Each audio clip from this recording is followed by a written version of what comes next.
Waking up at 12:14. Talk so much all night that I forget how to be. Making sure that you're okay.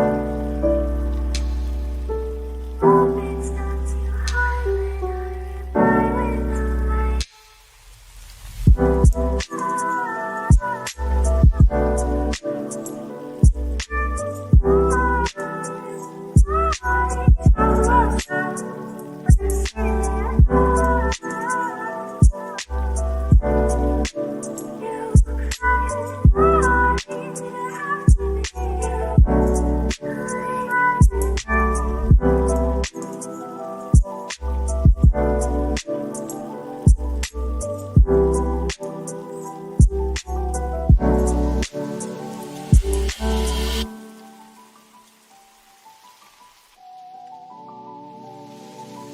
Lately it's been hard to dream.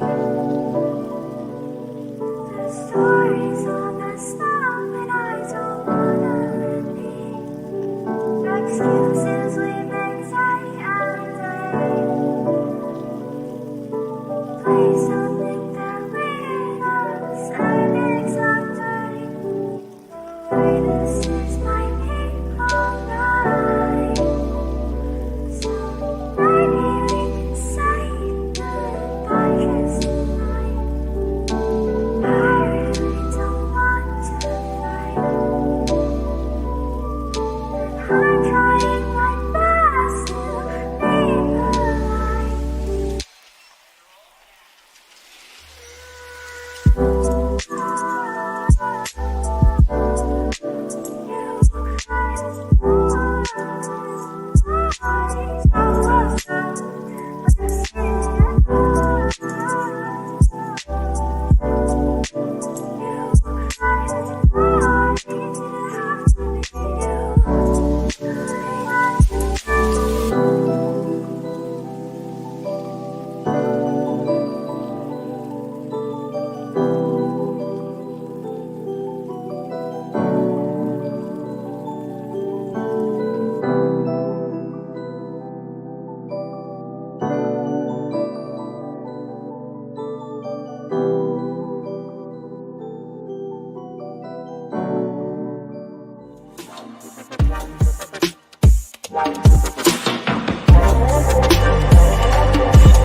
There we go. And we made it. What's happening, YouTube fam? I'm glad you kind of shifted over here with me. If you're live with me, awesome. I see that we have such um, a core of support here with with Sophia jumping in with the oh wow, okay then. Yeah, I was gonna start it right after, and I have done so, jumping right in, and Vaughn the Great tapping in and kind of staying with us and rolling with us here. So Looks like that's who we have in the chat so far. Maybe a few more people might join us, hopefully, as we kind of proceed here. This particular topic, and what I'm doing now is just going through, finding my banner. Here we go. The power of art and story. I did want to go and kind of talk a little bit about this.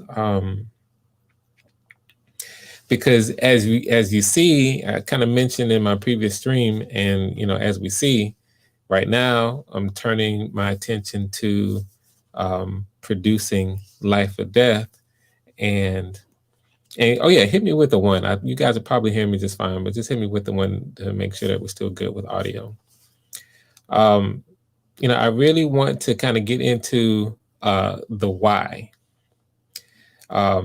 because the why, WHY, it matters with really anything that we do. I am a filmmaker. There's sort of a reason why I chose to become a filmmaker.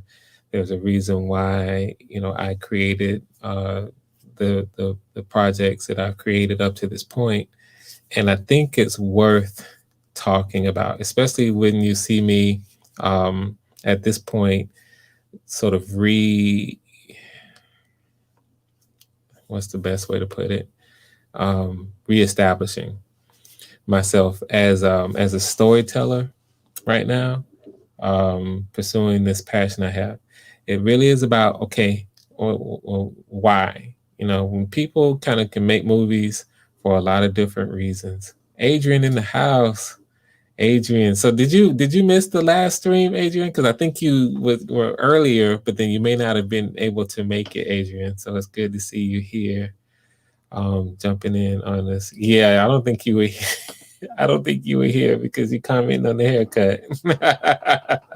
Thank you. I just got it today, and in fact, let me give a shout. Oh man, I did it again. I forgot to send the stream out, and I don't think I'm going to be able to do it, so I have to wait. I'm gonna send it. I don't want to sit here and try to do it live. I told my barber I was going to send him a link to the stream, and then give him a shout. So I'll be on tomorrow as well. So yeah, my barber hooked me up again today. Got the clean cut, so I'm up on here. So yeah, so I think it's something, and you know what? Let me find the link too, because this might be something that some of you may want to join in the conversation with as well. So I'll just go ahead and post the link now, and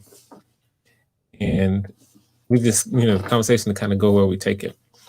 But the power of art and story. What's the reason why I chose to be a filmmaker, and what's the deal with what I'm saying here with art being powerful?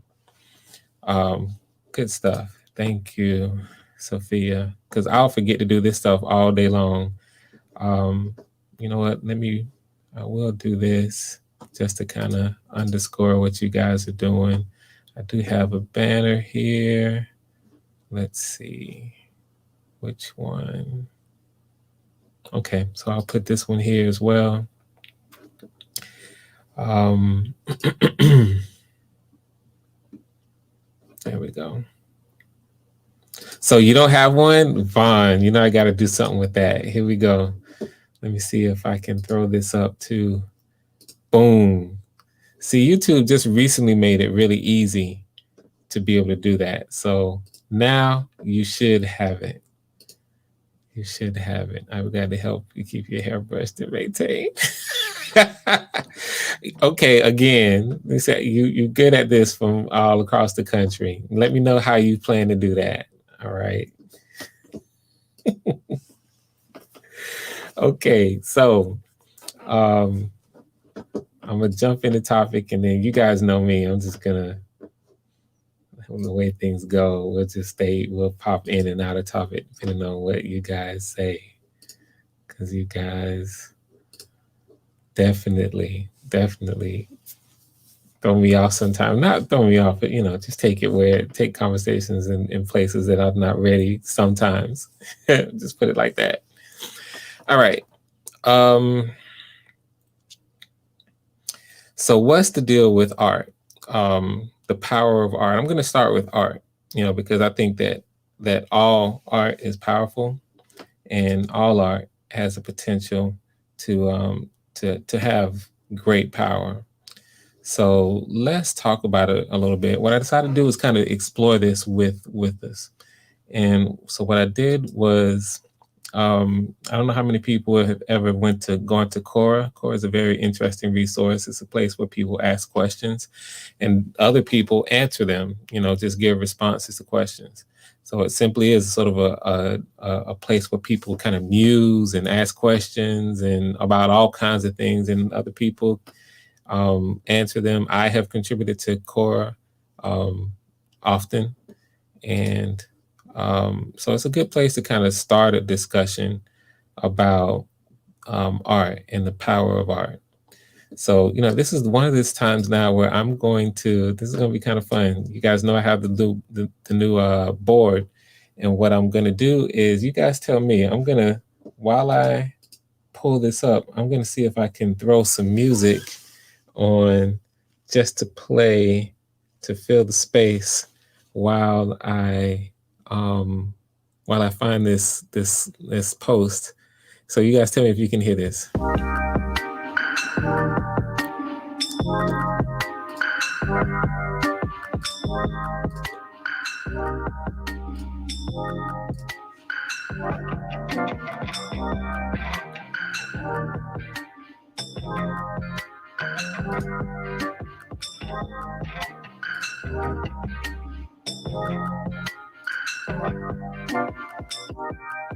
All right, I'm seeing here, people can hear it. Is it too loud? Is it just right? Is it too soft?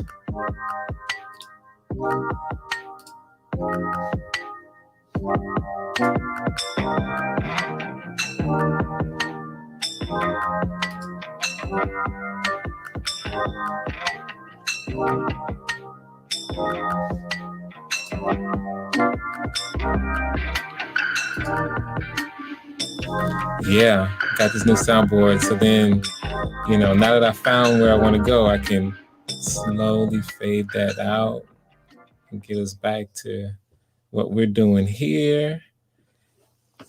And right now I'm full screen with this particular screen. All right. And so let me know if you guys are having trouble with this. There might be a way that I can make this even larger. I'm not exactly sure. Where I am now is here. Why is art so powerful? What is the impact of art? This is a good place to start this discussion of art in general. So let's do it. And let me start real quick and just thank Vaughn. Thank you so much for the Cash App, just supporting me and supporting the show. I appreciate it tremendously, really all of your support. So of course, whenever you take this opportunity to even, do a little bit extra here by contributing financially to the show is hugely appreciated. So I'm just stopping to thank Vaughn the Great for the Cash App. Appreciate you, bro. Appreciate you tremendously. Okay, so if you guys can see this, and type in the chat if you guys are having trouble here. Why is art so powerful, and what's the impact of art? So you see here, you got some responses here.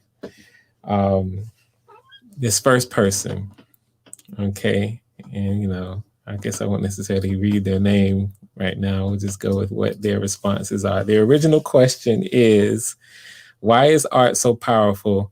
What is the impact of art? And what they have, my answer, I would say that art is powerful because it is the language nature uses to speak to humanity.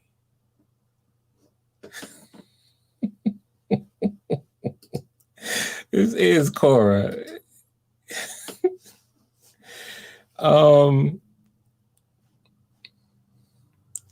It's the language that nature uses to speak to humanity. I'm sure we can make that work right now, but I'm going to go ahead and use my soundboard and pull up an effect. I think this one falls short a little bit. It's a nice little funny intro to the subject, but I don't think we need to. I'm not going to I'm not, I think we just go to the next one. All right. Let's see what this person has to say here. I wrote this to another. Everything most interesting about anything can be traced to the unconscious. Everyone has an aesthetic of some kind they act in accordance with, a standard of beauty that gives life meaning to them. Art seeks to stimulate the deep unconscious to that end. This is interesting. A standard of beauty that gives life meaning to them. Art seeks to stimulate the deep unconscious to that end. I'm leaning towards the sad trombone, but let's see. What people call genius, I'm sympathetic to your dislike of the word. He's talking to somebody else. Is principally two things. One, intuition, and two, intuitively. Okay, I'm just gonna. I'm sorry. I'm gonna keep going. All right, let's see what this one is. Usually, most artists are extremely sensitive people who have been severe.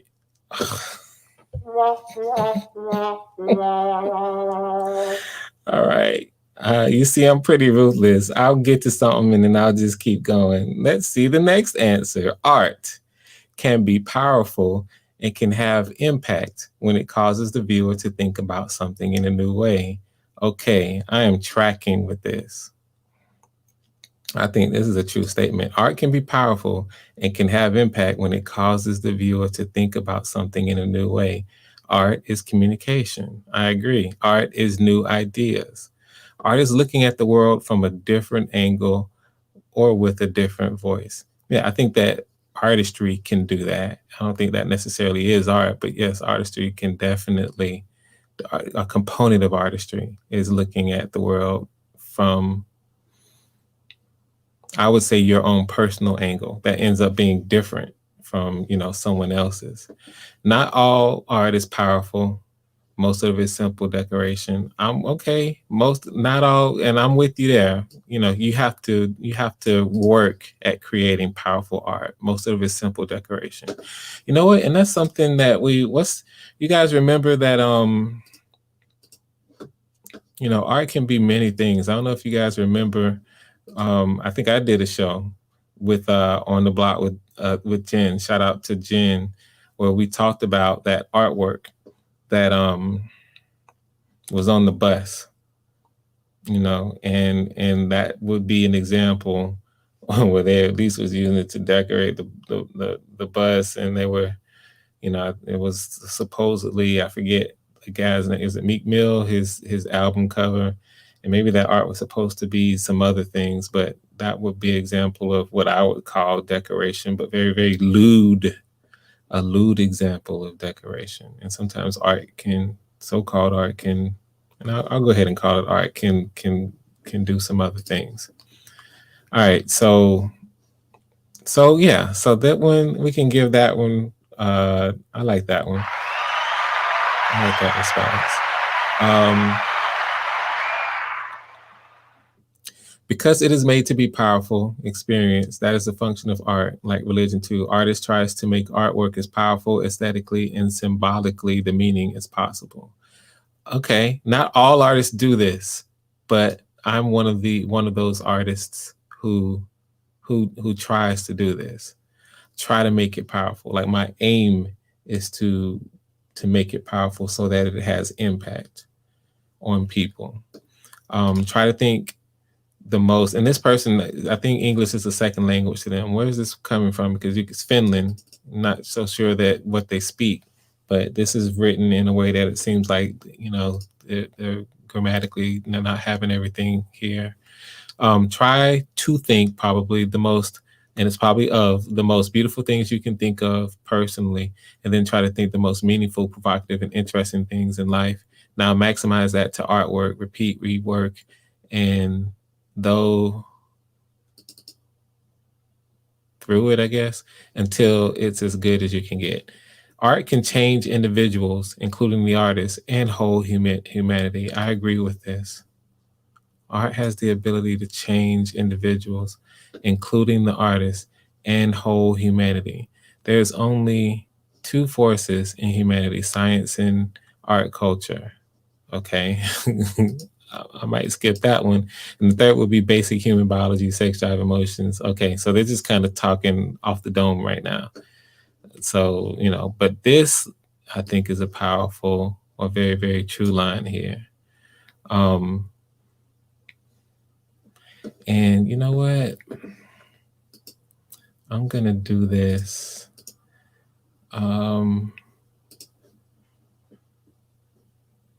Let's see here. I'm back on our page now, and I'm seeing some stuff. I'm gonna go ahead and pull down my little ticker, and let's bring up. You know what? I'm gonna actually stop this screen share, and I'm gonna show. What I want to do is pull up a little bit. I really am vibing with that one comment about art having the power to change people. I'm coming to our comments to see what you all are saying as well. Art is subjective. It definitely is, Adrian. I agree with you on that. What is sacred to one may be profane to another, and vice versa. Yeah, I am with you 100%. I'm gonna share. I don't know if I shared the link before, just in case anybody wants to call in. Let me share, because it's just hit me now. Let's play a different.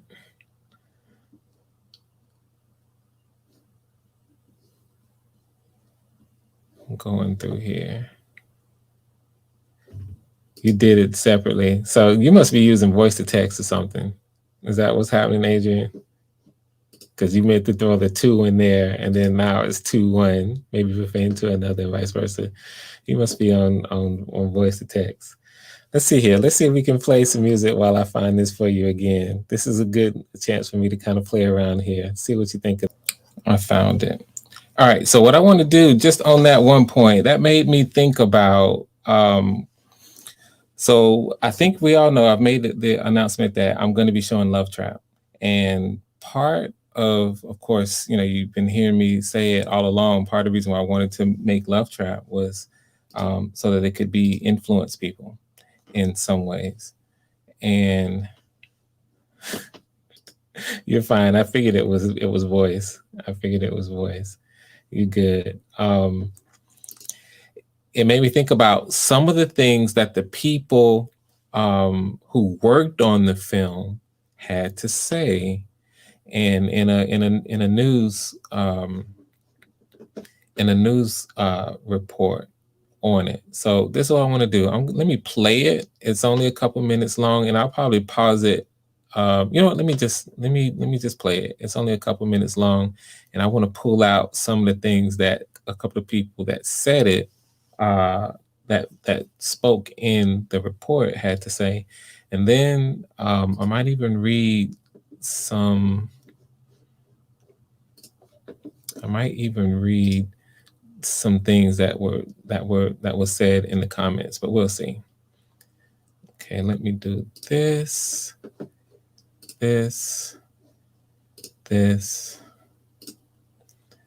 and go full screen. And this is really old, low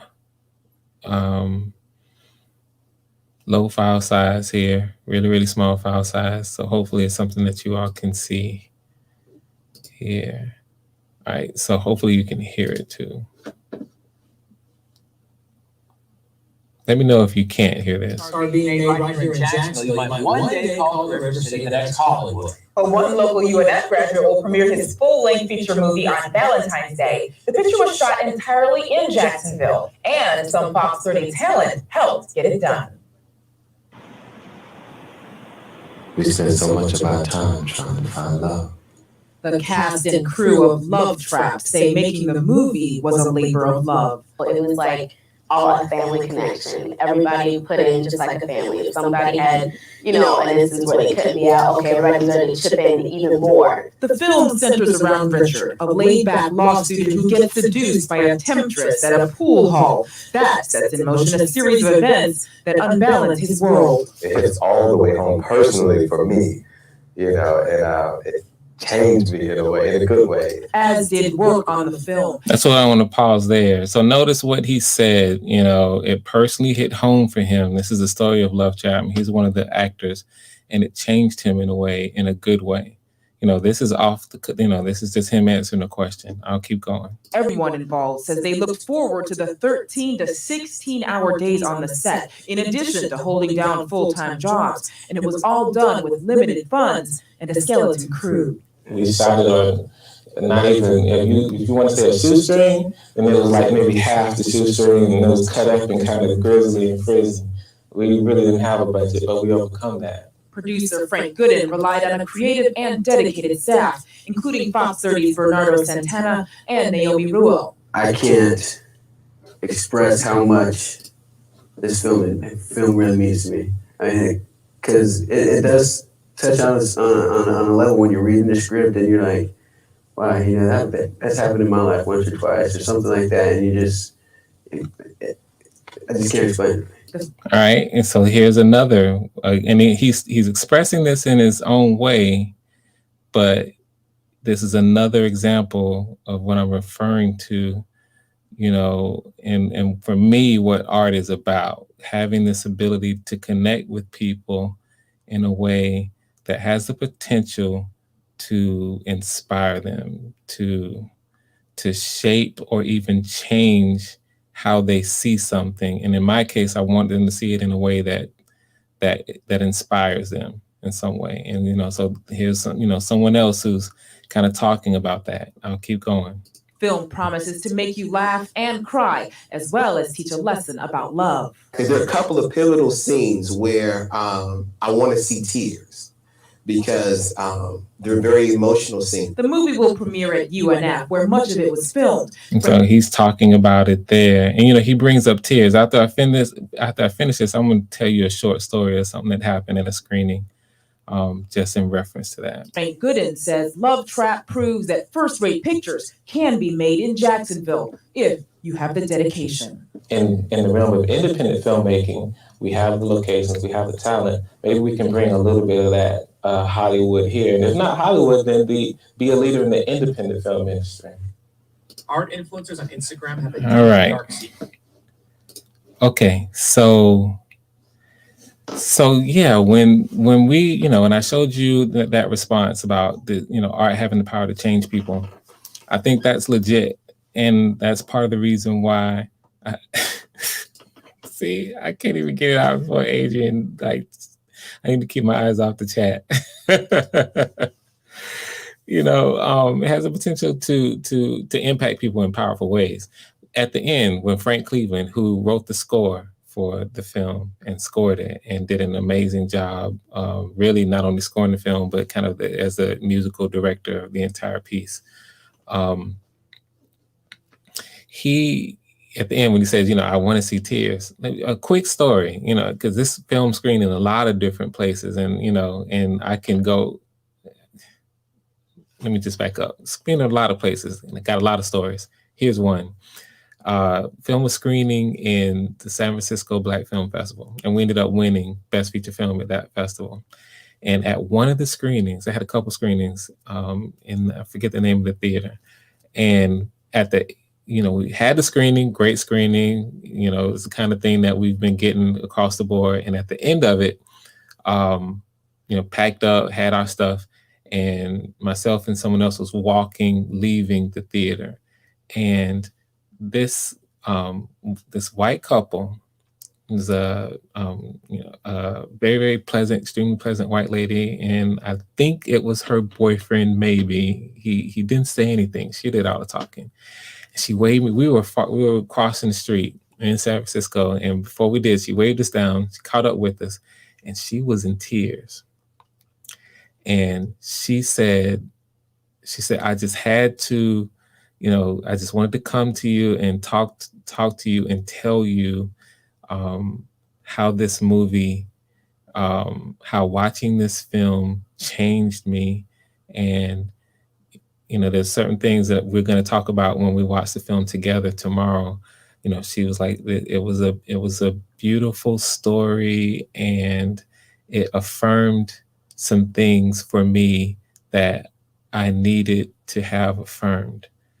And she was in tears when she was saying this. And, you know, and I've gotten a whole lot of reactions, but not like everybody's coming up to me crying after my film. Now, some have. But, you know, just to see this kind of reaction from someone who, you know, first of all, you know, not Black, you know, speaks to the fact that this movie talks about things from on a universal perspective, even though it's a predominantly it's all African American cast. Just about every cast member is Black.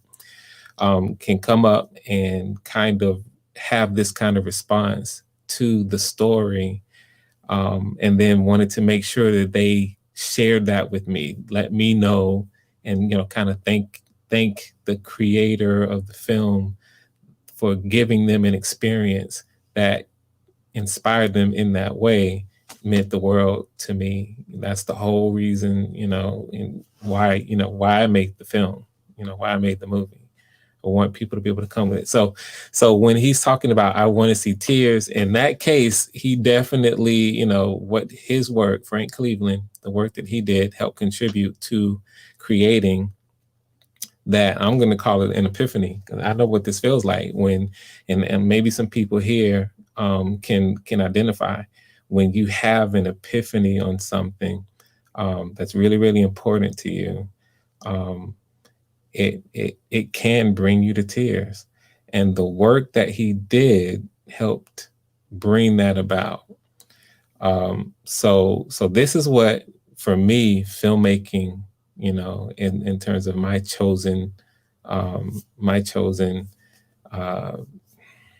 canvas or field, this is the kind of art that I want to make.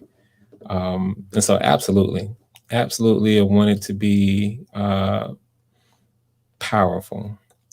So that was one. I'm gonna pivot away from the core, because we had some fun with some of those answers, and instead I'm gonna kind of go with another site, another source that can kind of talk a little bit more directly to the power of art. So I'm gonna share it, and, you know, before I do, let me just double check here behind the stream. This is interesting here, Sophia. I like the video because I'm thinking about Shaquille O'Neal investing in some things. This is right up his alley. In terms of filmmaking, you think, Sophia? Talk to me more about this. Let's see what you mean. Okay, and thanks for keeping the likes up, guys. We have a small audience, but it's so good to see you guys are engaged. All right, so let me go into this, and I'm gonna try to speed it up a little bit too. I'm gonna share this screen.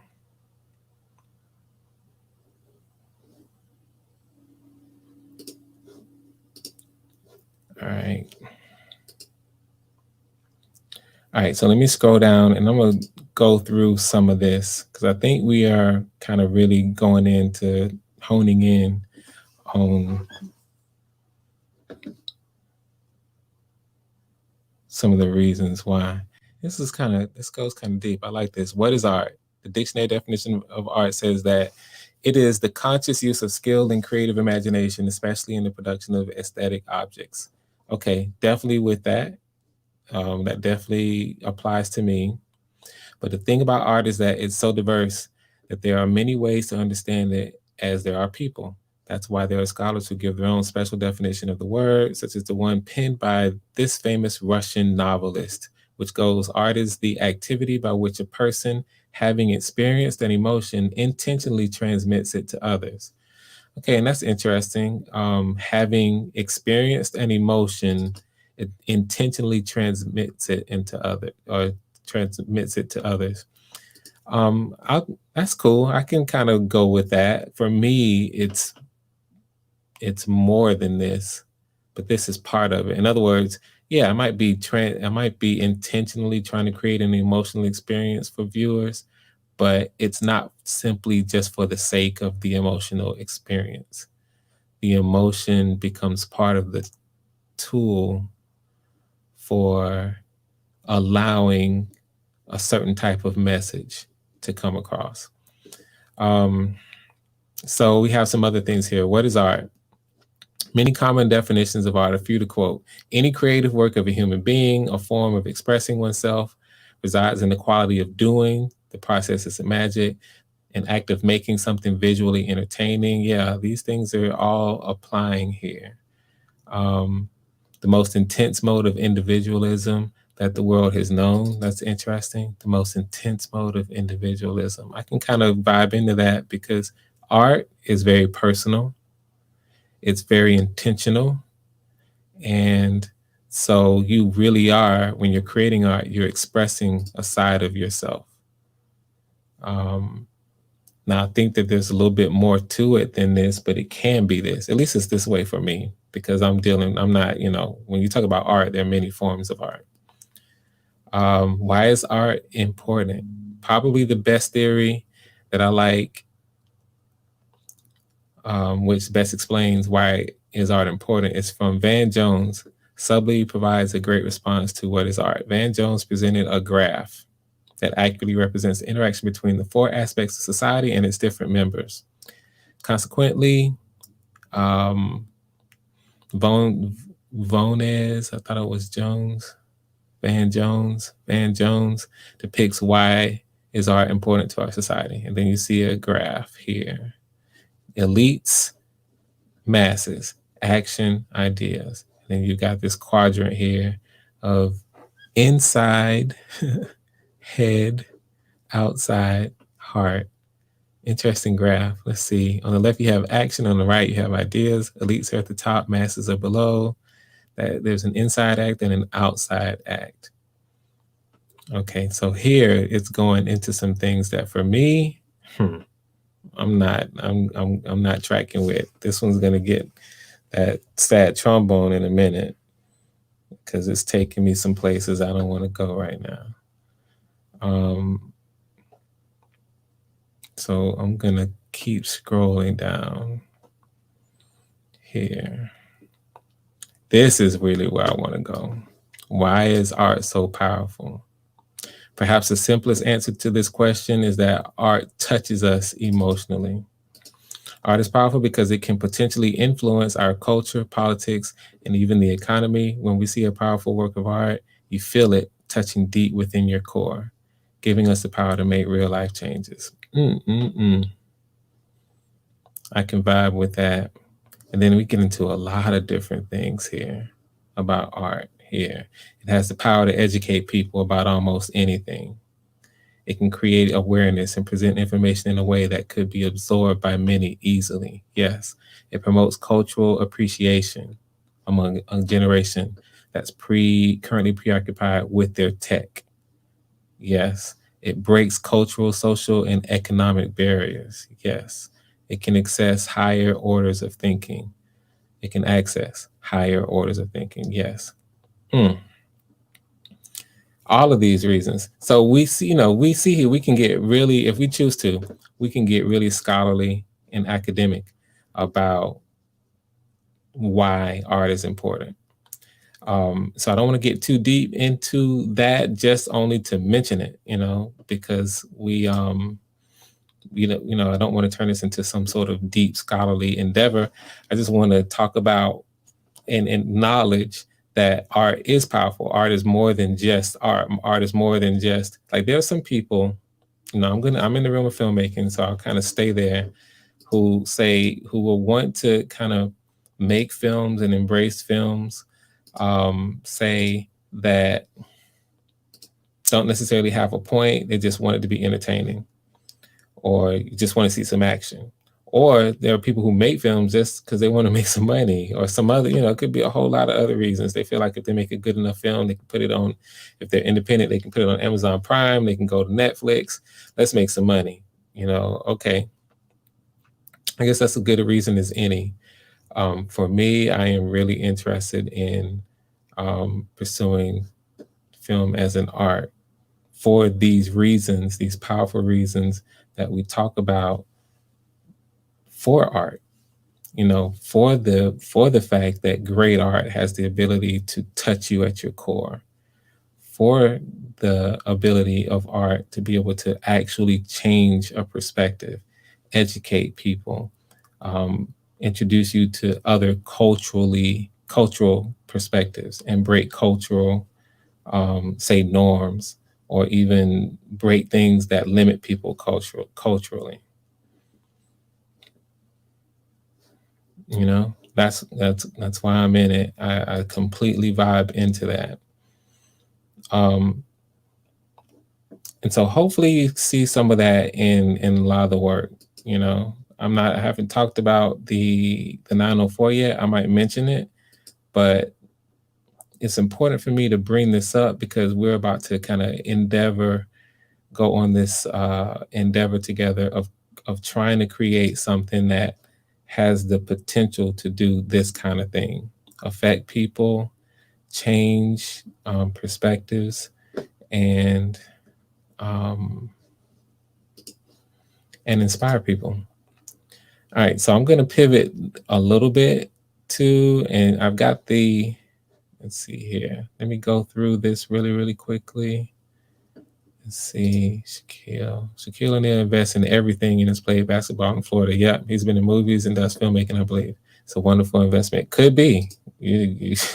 More power to you. Hey, if you have a connection, talk to me, because absolutely, as an indie filmmaker who is, has a mission when it comes to filmmaking, any kind of investment like that is welcome. Telling friends who act about you led me to see a lot of what people like Shaquille O'Neal are doing. Word of mouth has its benefits. Mr. O'Neal enjoys the screen. Ha. For sure.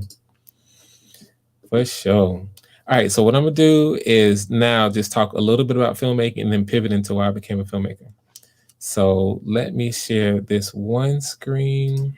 I mean, like, you guys I don't got to talk too much about why I became a filmmaker because I keep saying it over and over again, right? It's like, hey, we know, Frank. Let's see here. All right, 4 reasons why storytelling is powerful. All right, I want to get to them. So now we're talking about storytelling is art, okay? Because as we mentioned, there are different kinds of art. There's, of course, the very direct forms of art that most people think about when you think of art, which is, either sketching, drawing, painting, sculpture, craftsmanship, like pottery. Those are the things that people kind of immediately think about when you think about art. But then, there are the performing arts and the live performing arts, like theater, opera, or any type of live musical performance, concerts. And then, of course, filmmaking. And so for me, I have chosen, as everyone knows, filmmaking as my canvas, as my area where I want to pursue art. Let's see here. Let me I'm stopping a little bit just to go through some of our comments. Adrian, art, filmmaking as a form of didacticism. What kind of trick is this, Frank Gooden? Folks ain't ready for that. See, here's the thing. Let's talk about that a little bit, Adrian. Oh man, you're gonna make me stop this for a minute. No, instead, let me see if I can bring this up at the same time so you guys can see my face a little bit. There we go. If I scoot over a little bit. This is a great comment right here. Adrian, what you just said is part of the reason. I guess I'm skipping a little bit. This has a lot to do with why I chose to be a filmmaker right here. Because, and I'm not the only one, I feel like for me, stories, when you take the time to either tell a story or hear a story, it's for a purpose. And most of the time, or at least it should be for a purpose. most of the time. And I say should, I mean, I guess we can tell a story just to kind of entertain ourselves if we want sometime. And maybe that's the purpose, just to entertain. But for me, I really do take storytelling seriously. And I think that some of the most powerful things we learn are taught and told in the form of stories. As everybody knows, I'm a Christian.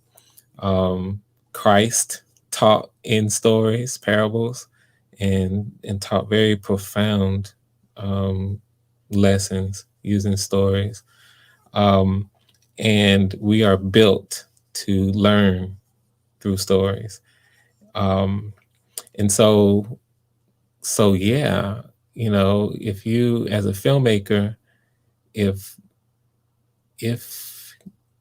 you can create a story that is entertaining, that entertains people and teaches them something, and you have the ability, the talent and skill to actually do that, and do it in a way where it doesn't come across so heavy-handed that you're actually teaching someone. I mean, what better way to teach somebody than through an entertaining movie that they took in? We do it all the time, and unfortunately, we end up teaching, things that, in my opinion, shouldn't be taught. That's what we see, these foolishness all the time, and people learn. And sometimes those things are kind of very deliberate, teaching kind of what I would say the wrong things through the use of stories, filmmaking. That's what I'm talking about now. So why can't we use filmmaking, and why shouldn't we use filmmaking to tell the kind of stories that, basically teach people? Why shouldn't we? And so this is what's going on here with me. I tell the story. I became a filmmaker because I saw Spike Lee come out with a movie called Do the Right Thing. And the movie was controversial, but the whole reason why it was so popular and so controversial is because it was doing a lot of educating. It was spitting some truths out that people wanted to object to, that people rejected, and people were going back and forth. And Spike Lee is a brilliant filmmaker, and that was a brilliant film in a lot of different ways. And once I saw Spike Lee, I was on a whole nother path. Once I saw Spike Lee do that, I said, I can do that. And so I changed. It was more like it came to me, you're gonna do that. That's kind of a interesting story in and of itself. But I knew I wanted to do it. And then it was like, okay, you're gonna do that. So anyway, let's see here. Art appreciation. I remember a time when this was taught in the schools, not anymore. Okay, maybe not. Yeah. Art appreciation. That's kind of what I'm not meaning to turn this into like an art appreciation class per se, but I do. That's kind of what it is. We're talking about the importance of it, the power of it, why it should be present and respected in society because of the weight that it has in our culture, and because of the way we see it, because of the way ideas are communicated through it. Right now in China, China is I haven't been there, but I hear it's a pretty homogenous place. Not a whole lot of people from, all over live in China. And right now, in general, Chinese people have a certain perspective about Americans that only come from having watched American movies, because they haven't met American people. They don't know anything about us person to person.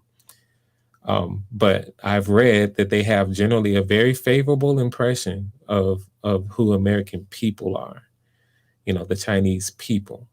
And it is primarily because of the films that they watch, the stories that they watch about who we are. And unfortunately, that by that same line of reasoning, there are many Chinese people who have a certain impression about who Black people are, who African Americans are, again, because of the stereotypes that are present in typical American, Hollywood films. And, that impression is not as favorable, for Black Americans as it is for them, white Americans, and story has everything to do with that. It's that powerful. So anyway, here we go.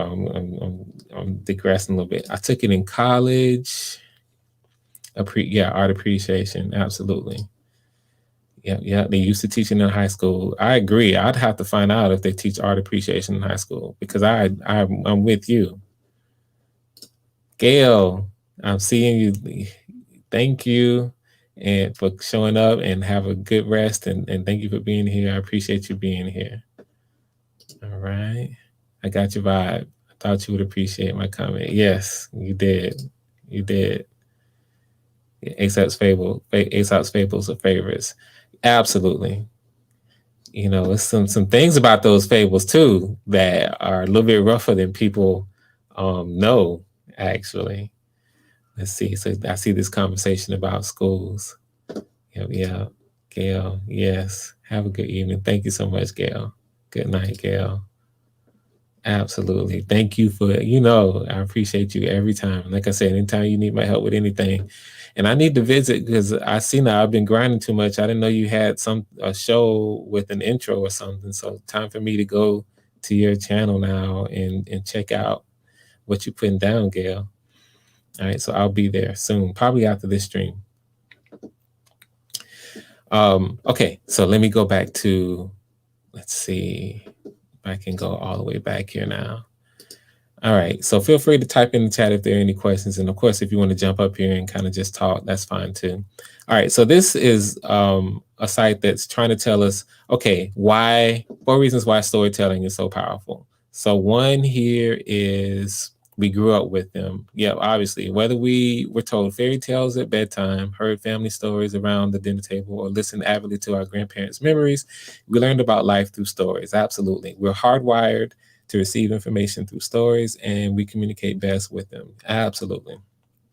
100%. We will learn things in stories that much easier than if we were just given, like say rote facts or those kinds of things. You can tell it to us in a story. Oh man, it really, really translates. We think in stories. I agree with this. Whether we call them narratives, scripts, mental models, or images, we think in stories. We go through our day narrating to ourselves and each other. I toss and turn in my bed, and I've got an end of quarter sales presentation to my boss. It's simply the way we think of our anxiety. And when we imagine any future success or failure, a story of images plays in our minds. Absolutely. It's through stories that we make meaning of our lives. Yes, we have an inner need for certainty and comfort that is satiated when we think in a story arc and when there's a conflict and then a resolution. Interesting. All right, so then this person is talking about the half marathon they ran. They evoke our emotions, and we talked a little bit about this in terms of art. They certainly do it with stories. We are emotional beings, thus an idea must address our emotional or subconscious mind in order to have an impact. Good stories spark and engage emotions, transcending different generations, races, and cultures. They are the common ground for which we share our sadness, hardships, and joys. And then he goes on to tell us the story. And then stories inspire us. We learn from stories. Our growth is fueled by stories. When we hear someone sharing an authentic experience, we feel emotionally moved.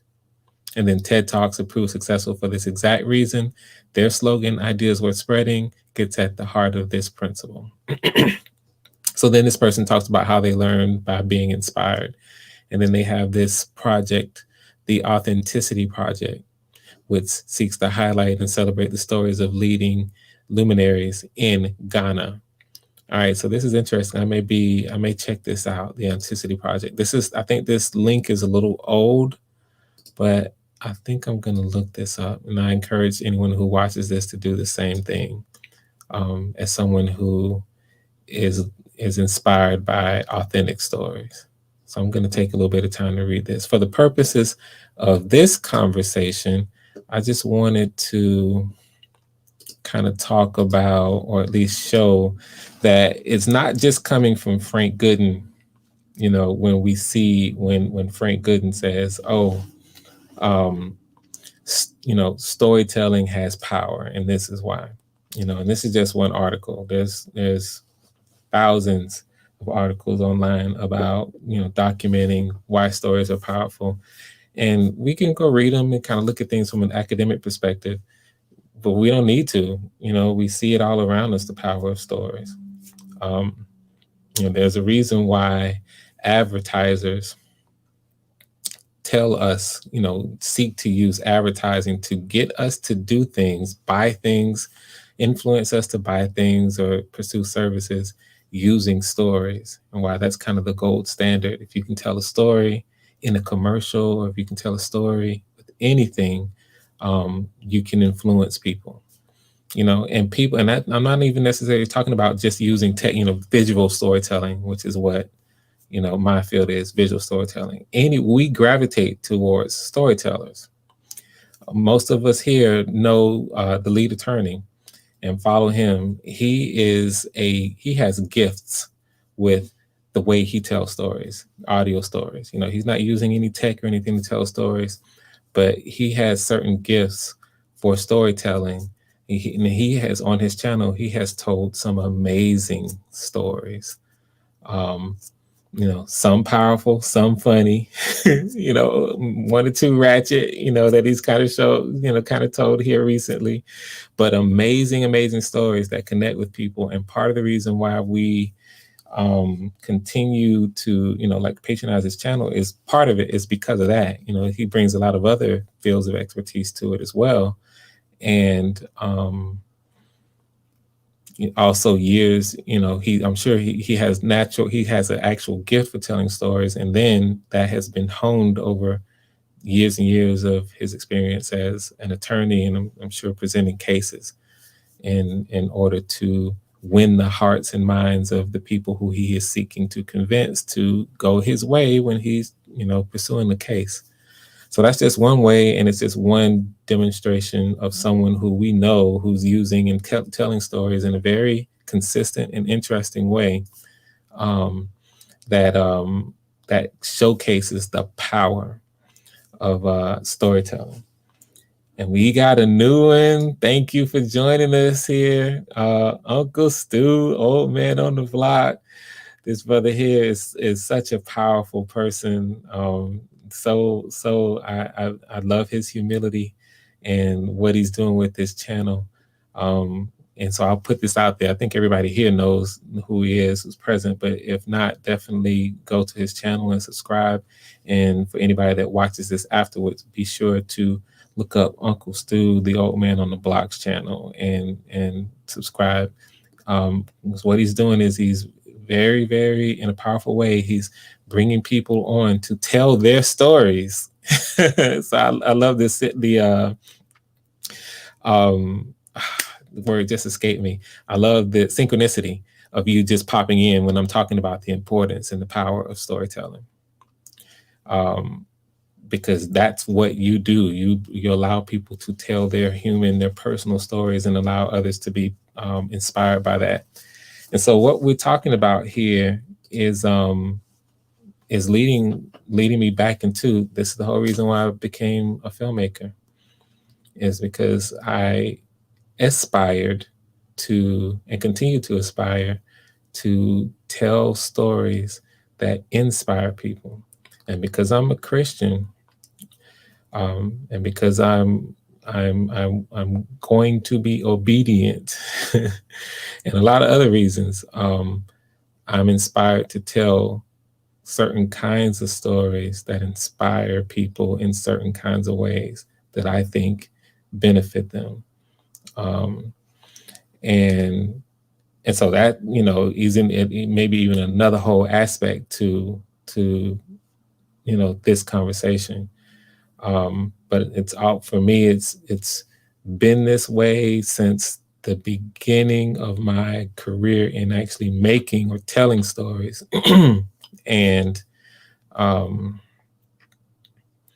to me, what I'm into and what I'm trying to do, I don't know if there's, you know, a better way to go about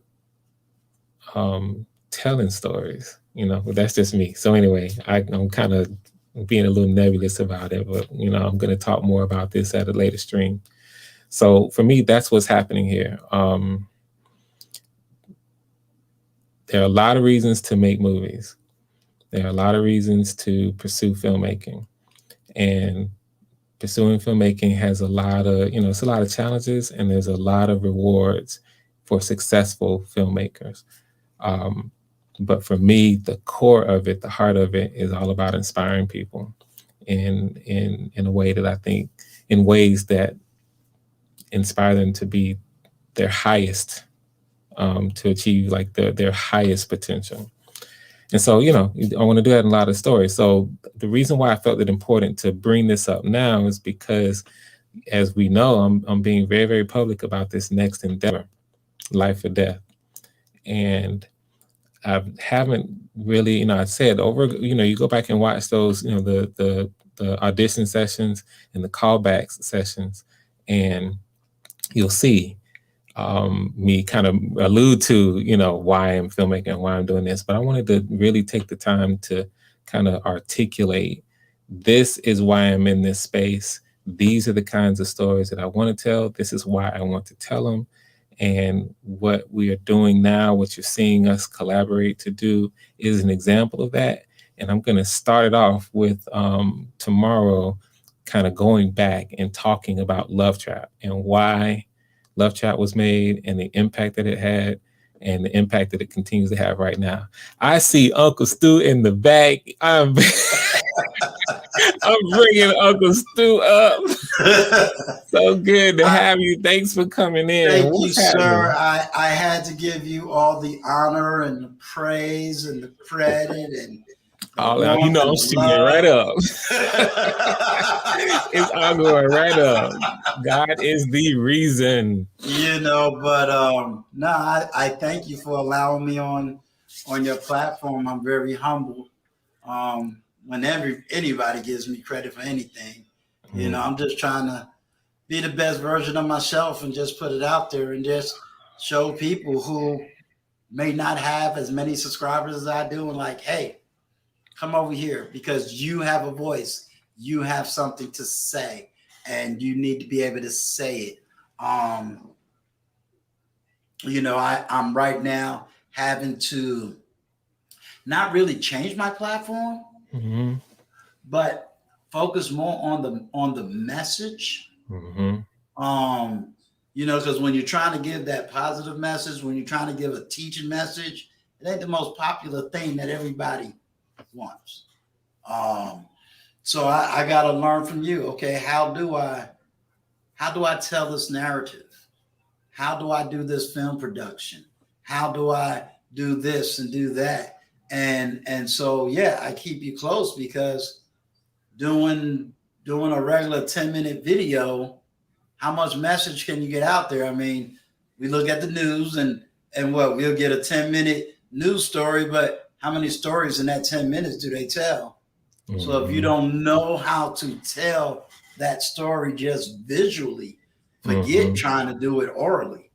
How do you put it together? So I think a lot of people really needs to study your platform and really study the knowledge that you're giving, and be able to help you financially, because it costs to do the things you're doing. You know what? I'm gonna pivot into that for a second, but I want to step back, because you said something to me that I think is really, it's interesting and profound, and I'm interested in your thoughts on it.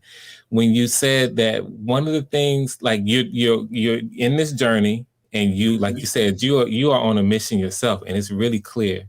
And you're going through this right now, and you're noticing some things, or you're learning through experience, because you're out here doing it. And you're saying you kind of made a conclusion where you're saying there might be some things that I might adjust or change or pivot with your channel.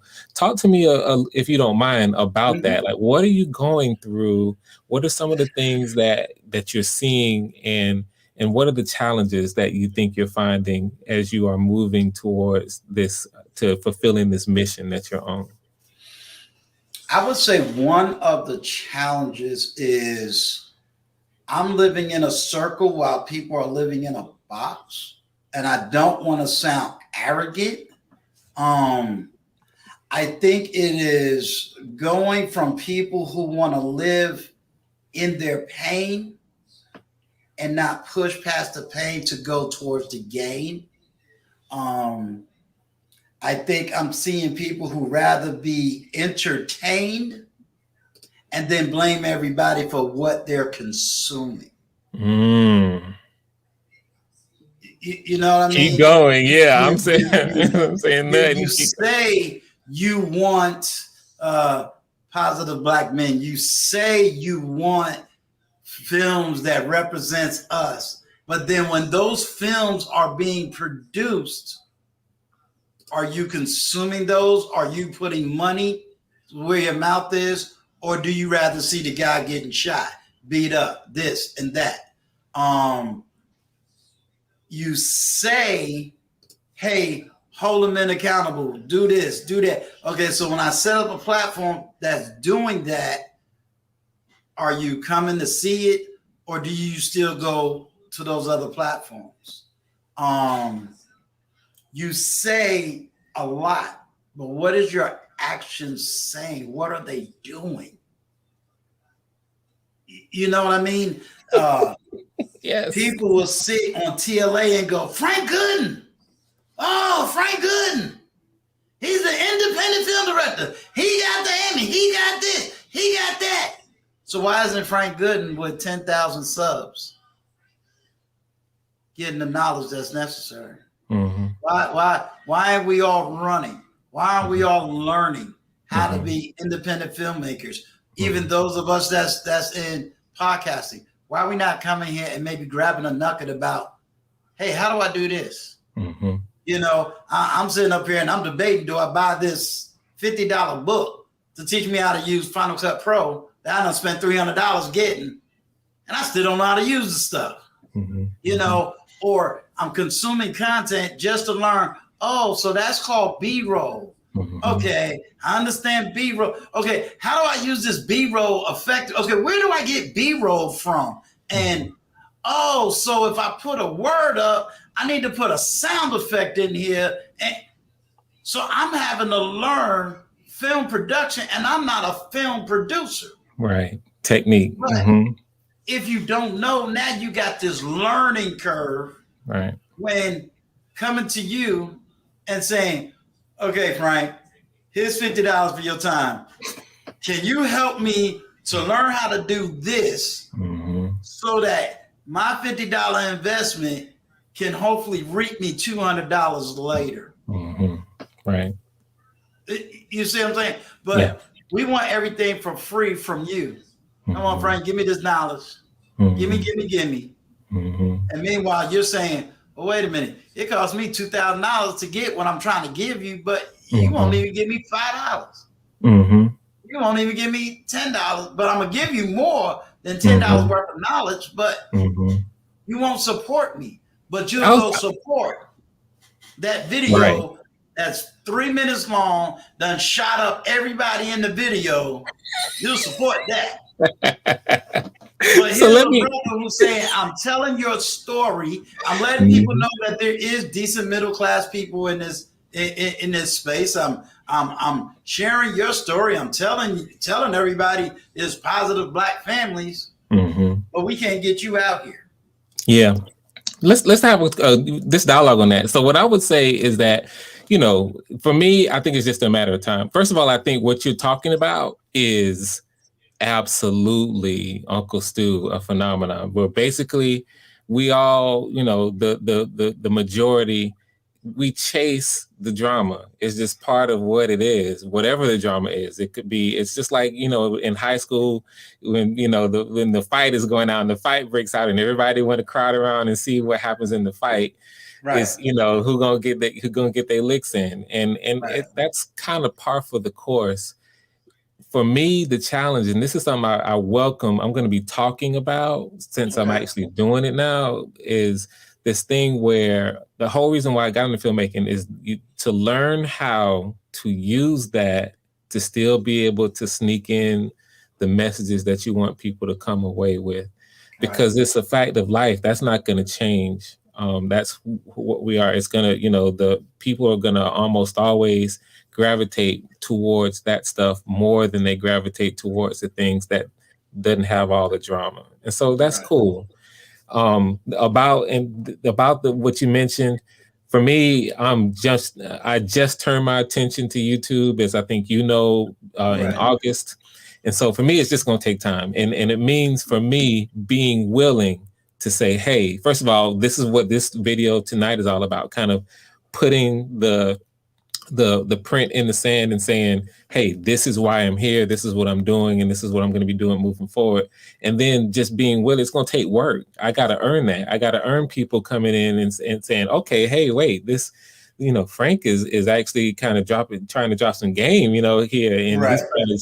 And that takes me being willing to just give. This, you got to give. You got to be ready to give. And so once that happens, and I've seen this, like when you talk about, we can reference any channel where that giving spirit, when we have it, it comes back to you. But you got to be willing to be of service first. And so I'm just willing to put in, to do that. And it's going to take time.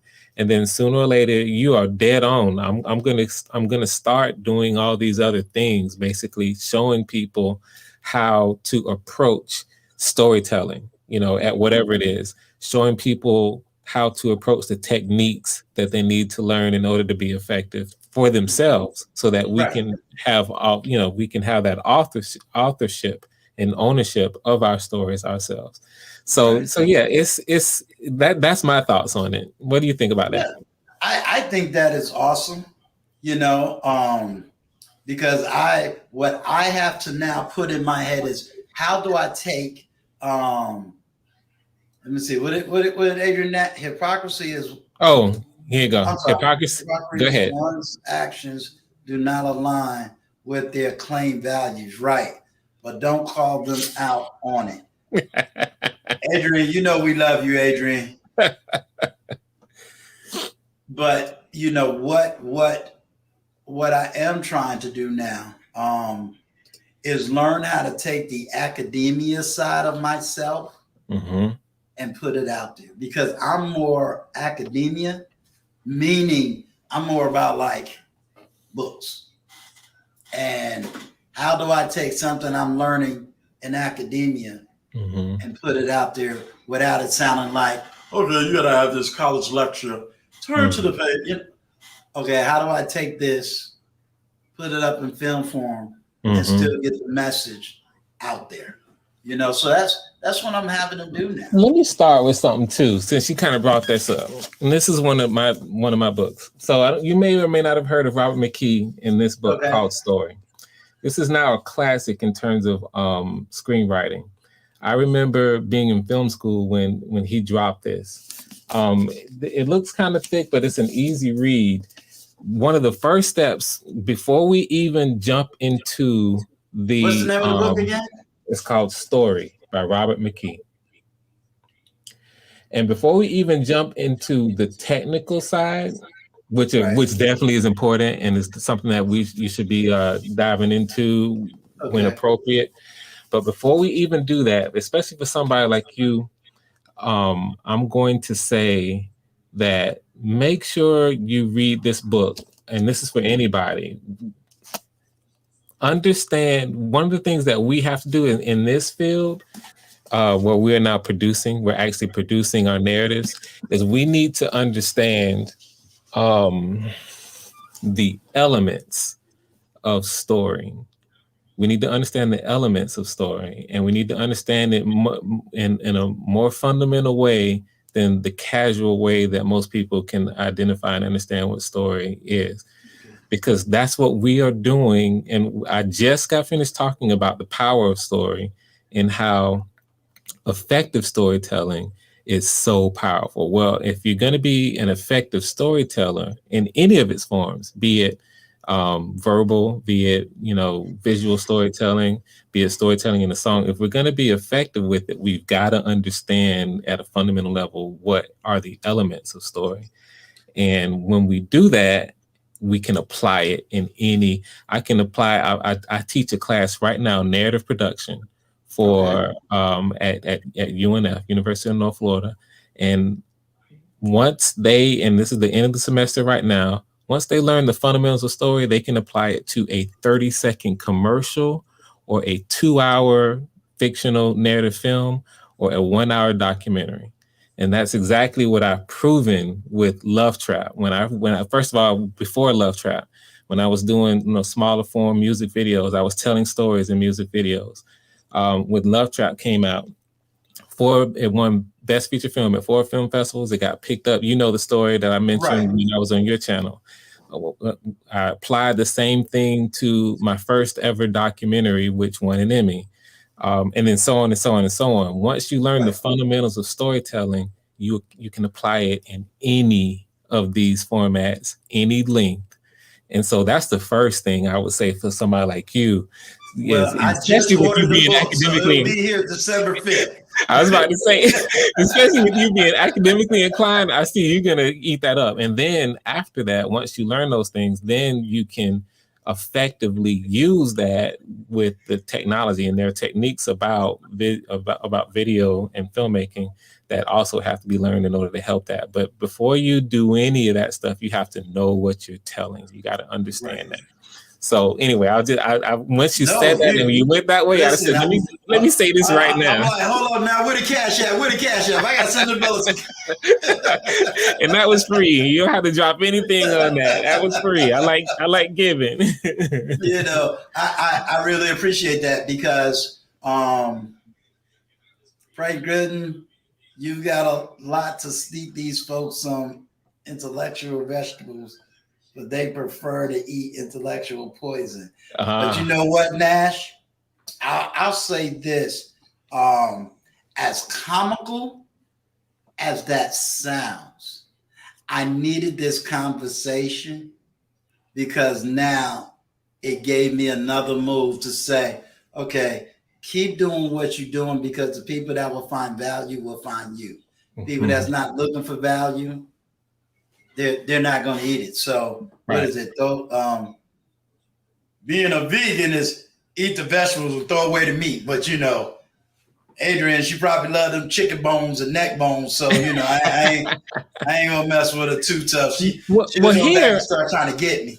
Just to show the other side, I think here what she's saying here is that people like the Scarfaces and the dramas and all of that. And that's why I think she's referencing to sneak it in there. Like you kind of give them some action. Well, I mean, we're going to watch Love Trap tomorrow. So I'm going to talk about that. That's exactly what I do with Love Trap. We're going to be producing Life or Death live in front of everybody. And it's going to have some of these things that people gravitate towards. But the art, for me, the artistry is in, okay, how do we use that to lead people where we want them to go, or at least inspire them with messages that can allow them and help them to elevate past that. Because that's why I went and ordered the book. There you go. Ordered your book. Yeah. It's the epitome of meeting people where they are. Right. And that's what we're called to do, right? We're supposed to go out and meet them where they are. Okay. It's the epitome of that. So we got to acknowledge the reality. We can't be discouraged by the fact that people are where they are, you know. Right. Yeah. And I never want people, you know, I try to approach my platform. I try to approach people as tell me where you are so I know where you want to go. You know, never be like Uncle Stu. No, I want you to be better than me, but I got to know where you are. You know, once I know where you are, I have an idea of how to navigate. You know, I could never take myself and then say, okay, the way I did it is the right way, so you do it that way, where it's more of let me hear the stories because maybe I can't help you, but I want that connection to send you to someone who can, you know, and it's like, I can't help you, but I know someone who can help you in this area to get the help. I feel that we're definitely in a different space today than when I was growing up. You know, You couldn't find nobody nationally and be able to like, okay, let me pick up the phone and talk to somebody in California or in Right. Texas or in Florida. You just couldn't do that. That's right. You know, you definitely didn't have a platform where it's like, oh, okay, I can learn how to do this and learn how to do that and learn, you know, a university that you get for free. And then if you need the nuggets, you know, not trying to be funny, a lot of these people that got Patreons, they're not really charging much. They're charging like $5-10 a month, you know, but they're teaching you so much. It's ridiculous to be successful. But you know, all I can do is learn, and then hopefully people will even see. Uncle Stu might be old in there, but he don't run around there like he know everything. Because if I'm on your platform, I ain't gonna be sitting up there. I'm like, okay, now they done dropped the link. I don't know nothing about film production. Right. No, I see everything that you're speaking. I find to be 100% authentic with you, sir. 100%. I've been watching your streams, and I see the respect that you give your guests when they come on, and you give them their space. You don't come in and try to take over, and you are in the proper position of letting someone else have the space while you are the person that, with humility is asking the questions and leading us where we want to go. I see all of that. And I also see you're evolving. And so I love it and I just want to acknowledge as a fellow content creator, I acknowledge and respect when you take this, like all I did was showed you this, and you didn't order that bad boy and you say it's coming. That's right. That is someone who is going to do the work. You're starting from where you're starting from. Right. And you're saying, this is not where I'm going to be. I'm going to do the work to take me where I need to go. And that's all we can do, right? Whenever we start, I might be where I am right now. Okay, but check on me and see where I am in a year from now, Right. Yeah. And I say this too, sometimes I was looking through this book and I was like, okay, I'm going to have to go back and read this particular chapter again. Mm-hmm. Sometimes I got to watch other people's narratives. I got to watch the stories that other people is telling. Mm-hmm. And sometimes I have to stop the narrative. Mm-hmm. And that's the hard part. That's the hard part. I don't have a problem with you telling me your I don't want to call it pity party stuff. I don't have a problem with you telling me about the pains that you went through in your life and in your past. I got that. I'm going to have your back 100%. Mm-hmm. It's when you're willing to stay in it. Right. Is when I got the problem. Right. Maybe I need to get a better understanding. Or you want me to be a part of a group that I'm not a part of. Mm-hmm. Mm-hmm. But I don't see that group advancing when I'm saying, no, I need my people to make it here, to make it now. I don't have time to wait 15, 20, 30 years for another group to get it together when I'm in a space where we can do it right now. Mm-hmm. I can't see men like yourself who are successful beating the narrative, expanding the narrative.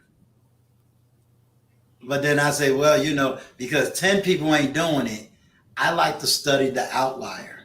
Mm-hmm. That's my new philosophy. If the group is doing this and doing bad, but there's one or two people is doing good, then what is the outlier doing that the rest of us are not doing? And let me study the success of that so that I can teach it to the group to say, oh no, we go in this direction. No, but the outlier went this direction and they're successful. So let's follow what this outlier did to be successful, not what the group narratives say to do. I like the method. Yeah, because when I see you, I see Spike Lee. I see Spike Lee. I see what's the other film director, independent? He just passed away, Marvin Van Peebles. Melvin. I see these men. So when I see you, it's like, oh yeah, that's Spike Lee from Brooklyn. I'm from New York. So that's the Spike Lee right there. Okay, that's the independent filmmaker. Okay, and then being from New York, I mean, you know, we got a bunch of actors and actresses and playwrights, and, you know, but you're the person that I'm accustomed to seeing. Well, that's a high compliment. Yeah, you're in that's a high, because he inspires me. You know, both of those people that you're talking about, completely original filmmakers who went out and had success and worked their talent and their skill to do what they did, and they made impacts. And Spike, of course, continues to make impacts. Exactly. But see, I think there's a lot of independent filmmakers that's, you know, you can see the documentaries, but they're not getting, or people don't know. Let me not even say they're not getting the credit. They don't know what Melvin Van Peebles has done. They don't know what the guy who wrote Cooley High has done. You know, he unfortunately got on drugs, but do you realize the impact Cooley High had? You know, as a movie. Do you really realize what Spike Lee has done? Right. And how many people came out of Spike Lee's production and now was big time Hollywood stars? So we're missing that whole power thing. I mean, and then his authenticity as he stays home right there in New York. You know, he didn't pack up and move somewhere else. No matter how anybody feels about Tyler Perry, he did what he did, but where did he move the money to? Back to Atlanta. Now he got one of the largest and most productive film studios that's out there. So we have too many examples of success that we just need to say, okay, what did they do that I'm not doing? What are they learning that I don't know, so that I can at least be the growth that needs to be? I like the methodology of how you're thinking about it. And there's definitely precedent across the board for people who do and kind of approach it the way that you're doing, in terms of studying the outliers, studying the people who have done it slightly, pivoted away from the way the crowd is doing it, and doing it, finding an original and creative way, and then working at it. Something else too, it's like, let's definitely have this conversation. I'm gonna bring you up in a second, Wally. I want to bring this point out before I bring you up. This discussion, that kind of the beginnings of a discussion, because I haven't necessarily seen it a whole lot, and I'll reference Frank DeFawcett Media because he's talked about this as well on his channel. We're in this moment where the distribution is it's much easier for us as individuals now to get our whatever it is we want out. And YouTube is an example where we're all just jumping on now, and it's so funny. There's a burgeoning renaissance going on here and across YouTube, but especially culturally in Black YouTube, where it's going to be up to us to define, and we're still in the early stages. It's going to be up to us to define where we go and where we take this culture. And so far, what we are seeing, what appears to be what we're seeing anyway, because, and maybe I don't want to be too myopic. I don't want to, maybe there's some things going on that I'm not aware of, but what we appear to be seeing is this, what you kind of made mention to, this chasing the drama. You know, we're doing so many things that's edifying the back and forth, the argumentative spaces, the places where there's drama and there's stuff going on, and then what's happening in, you know, the so-called Black manosphere in terms of what's going on with between this so-called, you know, war of the sexes, which may or may not be here.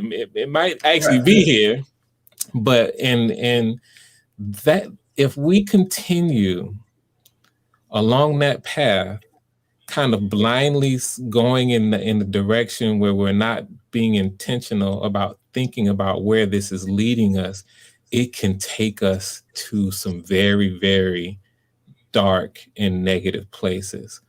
Yeah. We need to be trying to be responsible. This leads me directly into one of the things I wanted to cover. I'm so glad you're here to kind of lead us in this direction of when we have the power of storytelling and having our own stories and putting them out in ways and doing things that are important to us, to me, you know, the old adage, with great power comes great responsibility. Right. And if we are not realizing as a people, as a culture, as a YouTube burgeoning space that's happening right now, we're not realizing it, and we're just going and we're heading down where the culture seems to be taking us, which is the beefs, the dramas, the going back and forth. Now, you know, we can't even get at each other properly in terms of men and women because of this so-called battle. If we keep going down this path, without being intentional about trying to pull us out, being aspirational about it, whoa, we're in trouble. So I'm gonna let you respond to that while I bring up, we got Wally waiting, and I mentioned Frank DeFawcett. I'm so glad to have him. Anything you want to say to that before we? Yeah, I would want to hear, hey, Wally, I would want to hear Frank Frasette before I give a question that I would like y'all to answer on because y'all directly in the media, you directly in filmmaking. It's because it's a situation that showed up on my channel, but I want y'all to speak to it. So I would humble myself, and I want to hear what Media Falsetta has to say. Wally, I'm not belittling you, Wally, because I know you'll burn my email up. Wally got direct access to me. I love him. He got my back. I was gonna bring something. I want to hear Falsetta kind of speak to this, and I want to hear where he or she, because I don't know if it's a man, because I was just this is Frank DeFawcett. He's a dude. Yeah, he's a dude.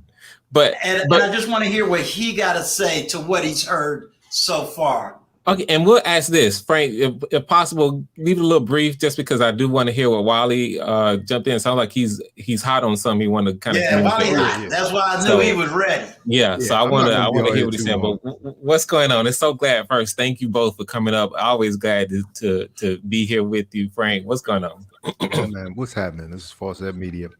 I'm Frank. Yeah, I was in the comments, and I run a channel over on where we do I do reactions to videos, trailers, all types of stuff. Kevin Samuels. But I recently it's funny this conversation is coming up. I recently just put up a post of a piece I did maybe 2 or 3 years ago that I just never got around to editing, and it has a message in it. It's actually 2 black men having a discussion about the importance of therapy and getting therapized, and actually talking through their problems, kind of a build you would have with your close friends. You know what I mean? Like, I think this YouTube space can be that, but I think the need for views and feeding the algorithm, as it were, kind of preclude us from that, and we talk about more sensational things. So it was kind of an experiment for me, and I put it up 2 times actually.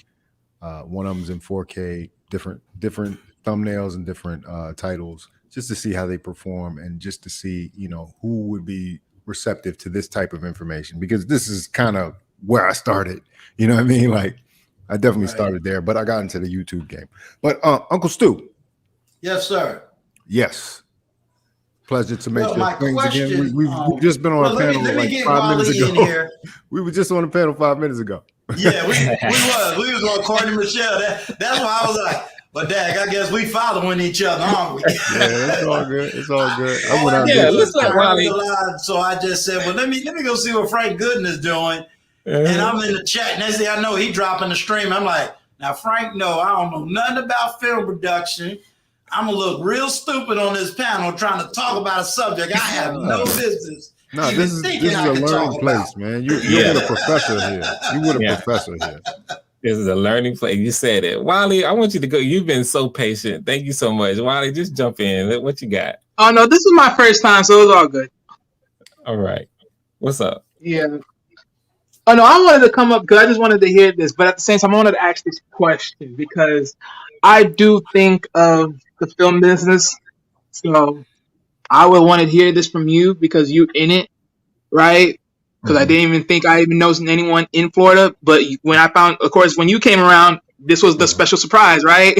Yeah. So so for me, right, at a time where I was like in a space of where I'm trying to figure out something, one of the many things that I was thinking of was writing books, right? And which contain stories, which can be converted possibly into a movie of a film, of a show, right? Yeah, And I love luckily that. enough, yeah, because luckily enough, right, my brother took school and he actually had a film book from his time in college or university. I actually kept the book, finding it that it was actually here, which was lucky for me, right? So I choose to take notes every single time whenever I get a chance to read it and figure it out, like how can I scope it if I'm trying to write a script later on after I write the book part. And I did disclosure on Miss B Finesse because we was talking about karma the other day, and I gave a brief description of a book that I wanted to write where it's basically about karma. Basically, it's about a young man, right? Don't tell us the story. Yeah, Don't I'm gonna tell just us give the you a brief. story. No, I'm just gonna give like a brief. to It's brief, yourself, not the whole line, not the whole line, but Okay. yeah. But basically, it's just a young man that was bothered by someone else, and then in his road to getting better from his past, he eventually meets his past again in the same person, but the roles reversed in the fact that he needed him for a special occasion amongst such a situation. I ain't gonna give it all, but you pin it right. You pin it around. But that's basically a little bit of the grip of the story and how it from basically the story is, the cause and effect, right? What the guy did to him is now revert of what he now serves himself amongst what he's earned as his punishment for doing wrong.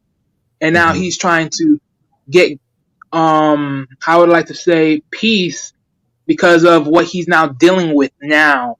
Right. And he has to make it up to obtain closure, not for only the other guy, but only for himself. Right. So that's somehow how the story goes.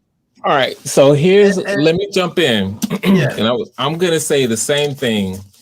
I think if you didn't see me show this, I don't know if you were on when I talked about this book. No, I wasn't on. I just got here. So write this down or type it up. Story by Robert McKee. What I love about this book is that it breaks down the elements of story in a way that people can really, really pick it up and vibe into it. And and apply the fundamentals that this talks about in this book, and it goes into real detail to the best of your ability. And you have a nice nugget conceptually, and it appears even thematically with what you want to tell. And so the direct advice I have for you is to go ahead and write it. And even before you read or try to apply what you see, what's in story, just get it all out. Just get it all out. Don't worry about technique or form or anything at this point. Get it all out first. And then later, try to learn about story and then try to shape your story and apply those things.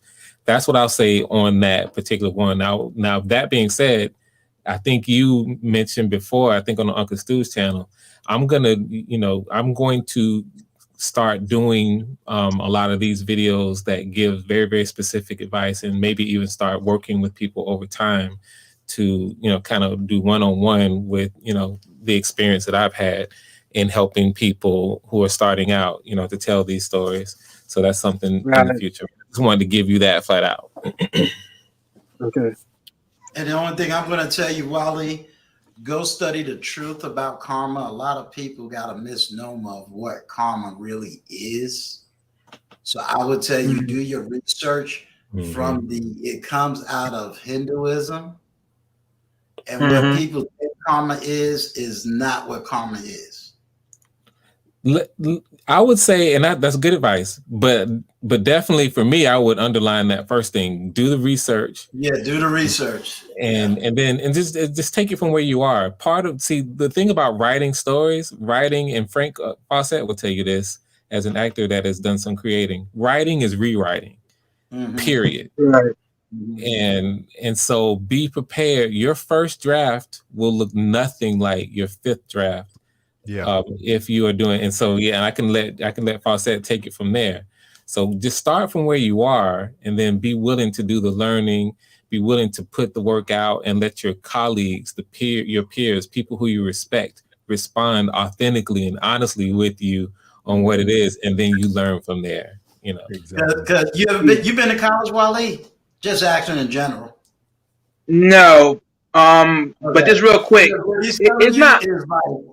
What he's telling you is spot on, because that was one of the things that you find out, like in a lot of you. It's real funny. Everybody that majored in English, now I didn't major in English, but everybody that majored in English probably had more people editing their papers than even some of the people that didn't major in English. So he's absolutely right on first, second, third, fourth draft, 100%. No, I understand that. That's basic stuff they teach in school sometimes. So yeah. They say writing is the art of rewriting. Mm-hmm. Yeah. As far as when you're making screenplays. Yes. I mean, like, it can't be stressed enough, because you're basically workshopping an idea. And like, think about it. You're one person, right? Most of these TV shows that you watch are written by teams of people. Yeah. And any studio film you see, that one person got the credit, but it's been through a team of writers who took a pass at the script. Well, when I say a pass, is basically they looked at the script and they made changes that they wanted to make, and they threw it back for notes. I mean, these people are writing Bibles of notes on scripts. I say all that because as an actor, like I said, who also creates, I have to fall back sometimes, because I realize other people are blessed in areas. They play at what you have to work at. And so I never want to disrespect the craft of somebody who is specifically gifted to be a writer or to be a director or to be a producer. I do it out of necessity, because my budgets have been small thus far. And so whenever you have the opportunity to lean on somebody who has more experience than you, like Frank Gooden's channel here, you would, I mean, of course, don't send Frank Gooden all your scripts, because he doesn't have time to read them, guys. But you would benefit greatly by hearing the input of somebody who's kind of been down the road already and would know, you need to hit this point here, or you need to kind of hit this structure. And then reading books, I mean, there's certain books that you need to swear by, and I think Frank just was holding one of them. So yeah. There you go. Awesome advice. I'll just say real quick too, just underlining that, and I'll throw it to you, Uncle Stu. Just underlining that. I don't want us to get, Wale, don't get caught up with the details of your story in terms of how you're explaining and everything right now. The most important thing for you to do right now, if you haven't already done yet, is get it all the way out. Like, intentionally take the time to think about every single thing that you want first. Don't apply any form. Don't think about whether or not it's trash or if it's great or anything. Just get it out. And then once you get it out, then it's like having that lump of clay. You've got to learn how to do what it is that you want to do with it before you do something with it. But it's clay right now. And so then you learn what you want to do, and then you start chipping away and shaping it and honing it and turning it into what you ultimately envision it to be. So what I'm getting at is don't drown us in the details right now. Get it all out. Yeah, that's why I did a small script. That's why I did a small skit of it, just small. Because like I said before, I already understand the whole writing process of it, right? Because even back in days in school, right? I know we would usually show off the first draft we have. Like, we do something, they'll show us some corrections, and we'll probably work it up again as a more developed essay that we would have to write. So I understand that part very well. That what you're saying on that, as far as the continuation of your of the process. Other than that, yeah. So as far as just the karma part, it's not really the story based on karma. It's basically just the cause and effect.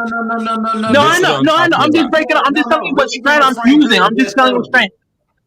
Huh? Okay, I was getting ready to say, this is what Frank Gooden said. He's the expert in that. He's the expert. So trust me, I am humble. If he overrides what I say, listen to what Yeah, and what I mean by this is what I'm talking about, because what just happened was there's a difference in point of view and understanding on that point. Karma. Right. So because of that, I mean, what Uncle Stu said was dead on how he opened it.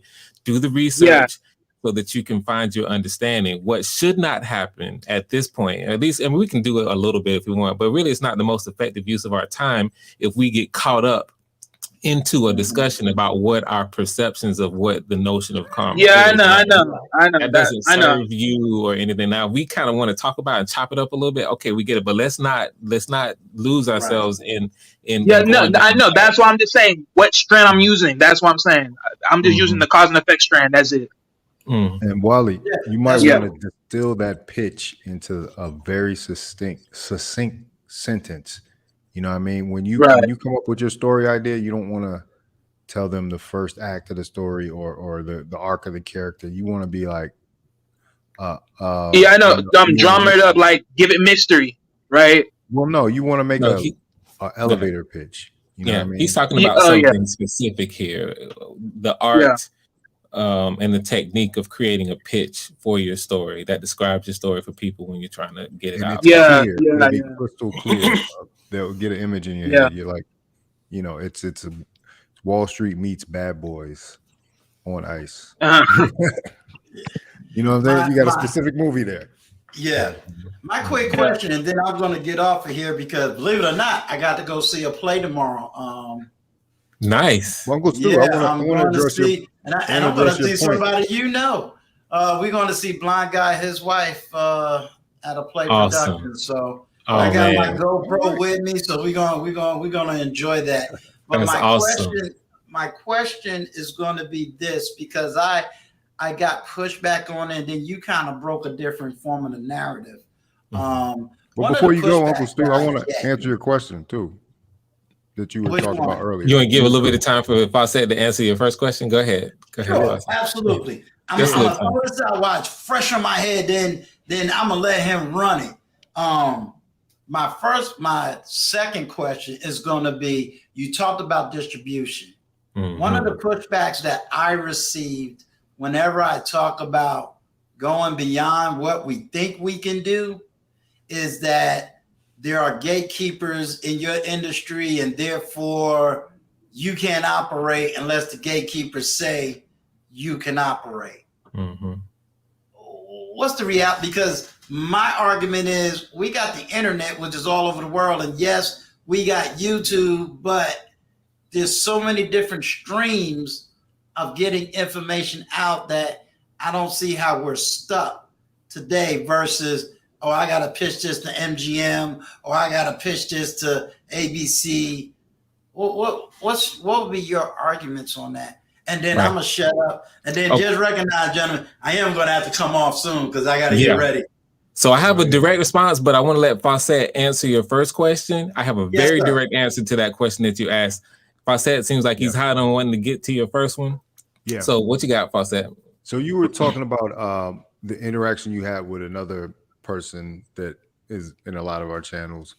And I actually had a conversation with him on my channel. So if you ever get a chance to look back at one of my live streams, I actually addressed him because I thought it was inappropriate for him to come at you like that for that specific reason.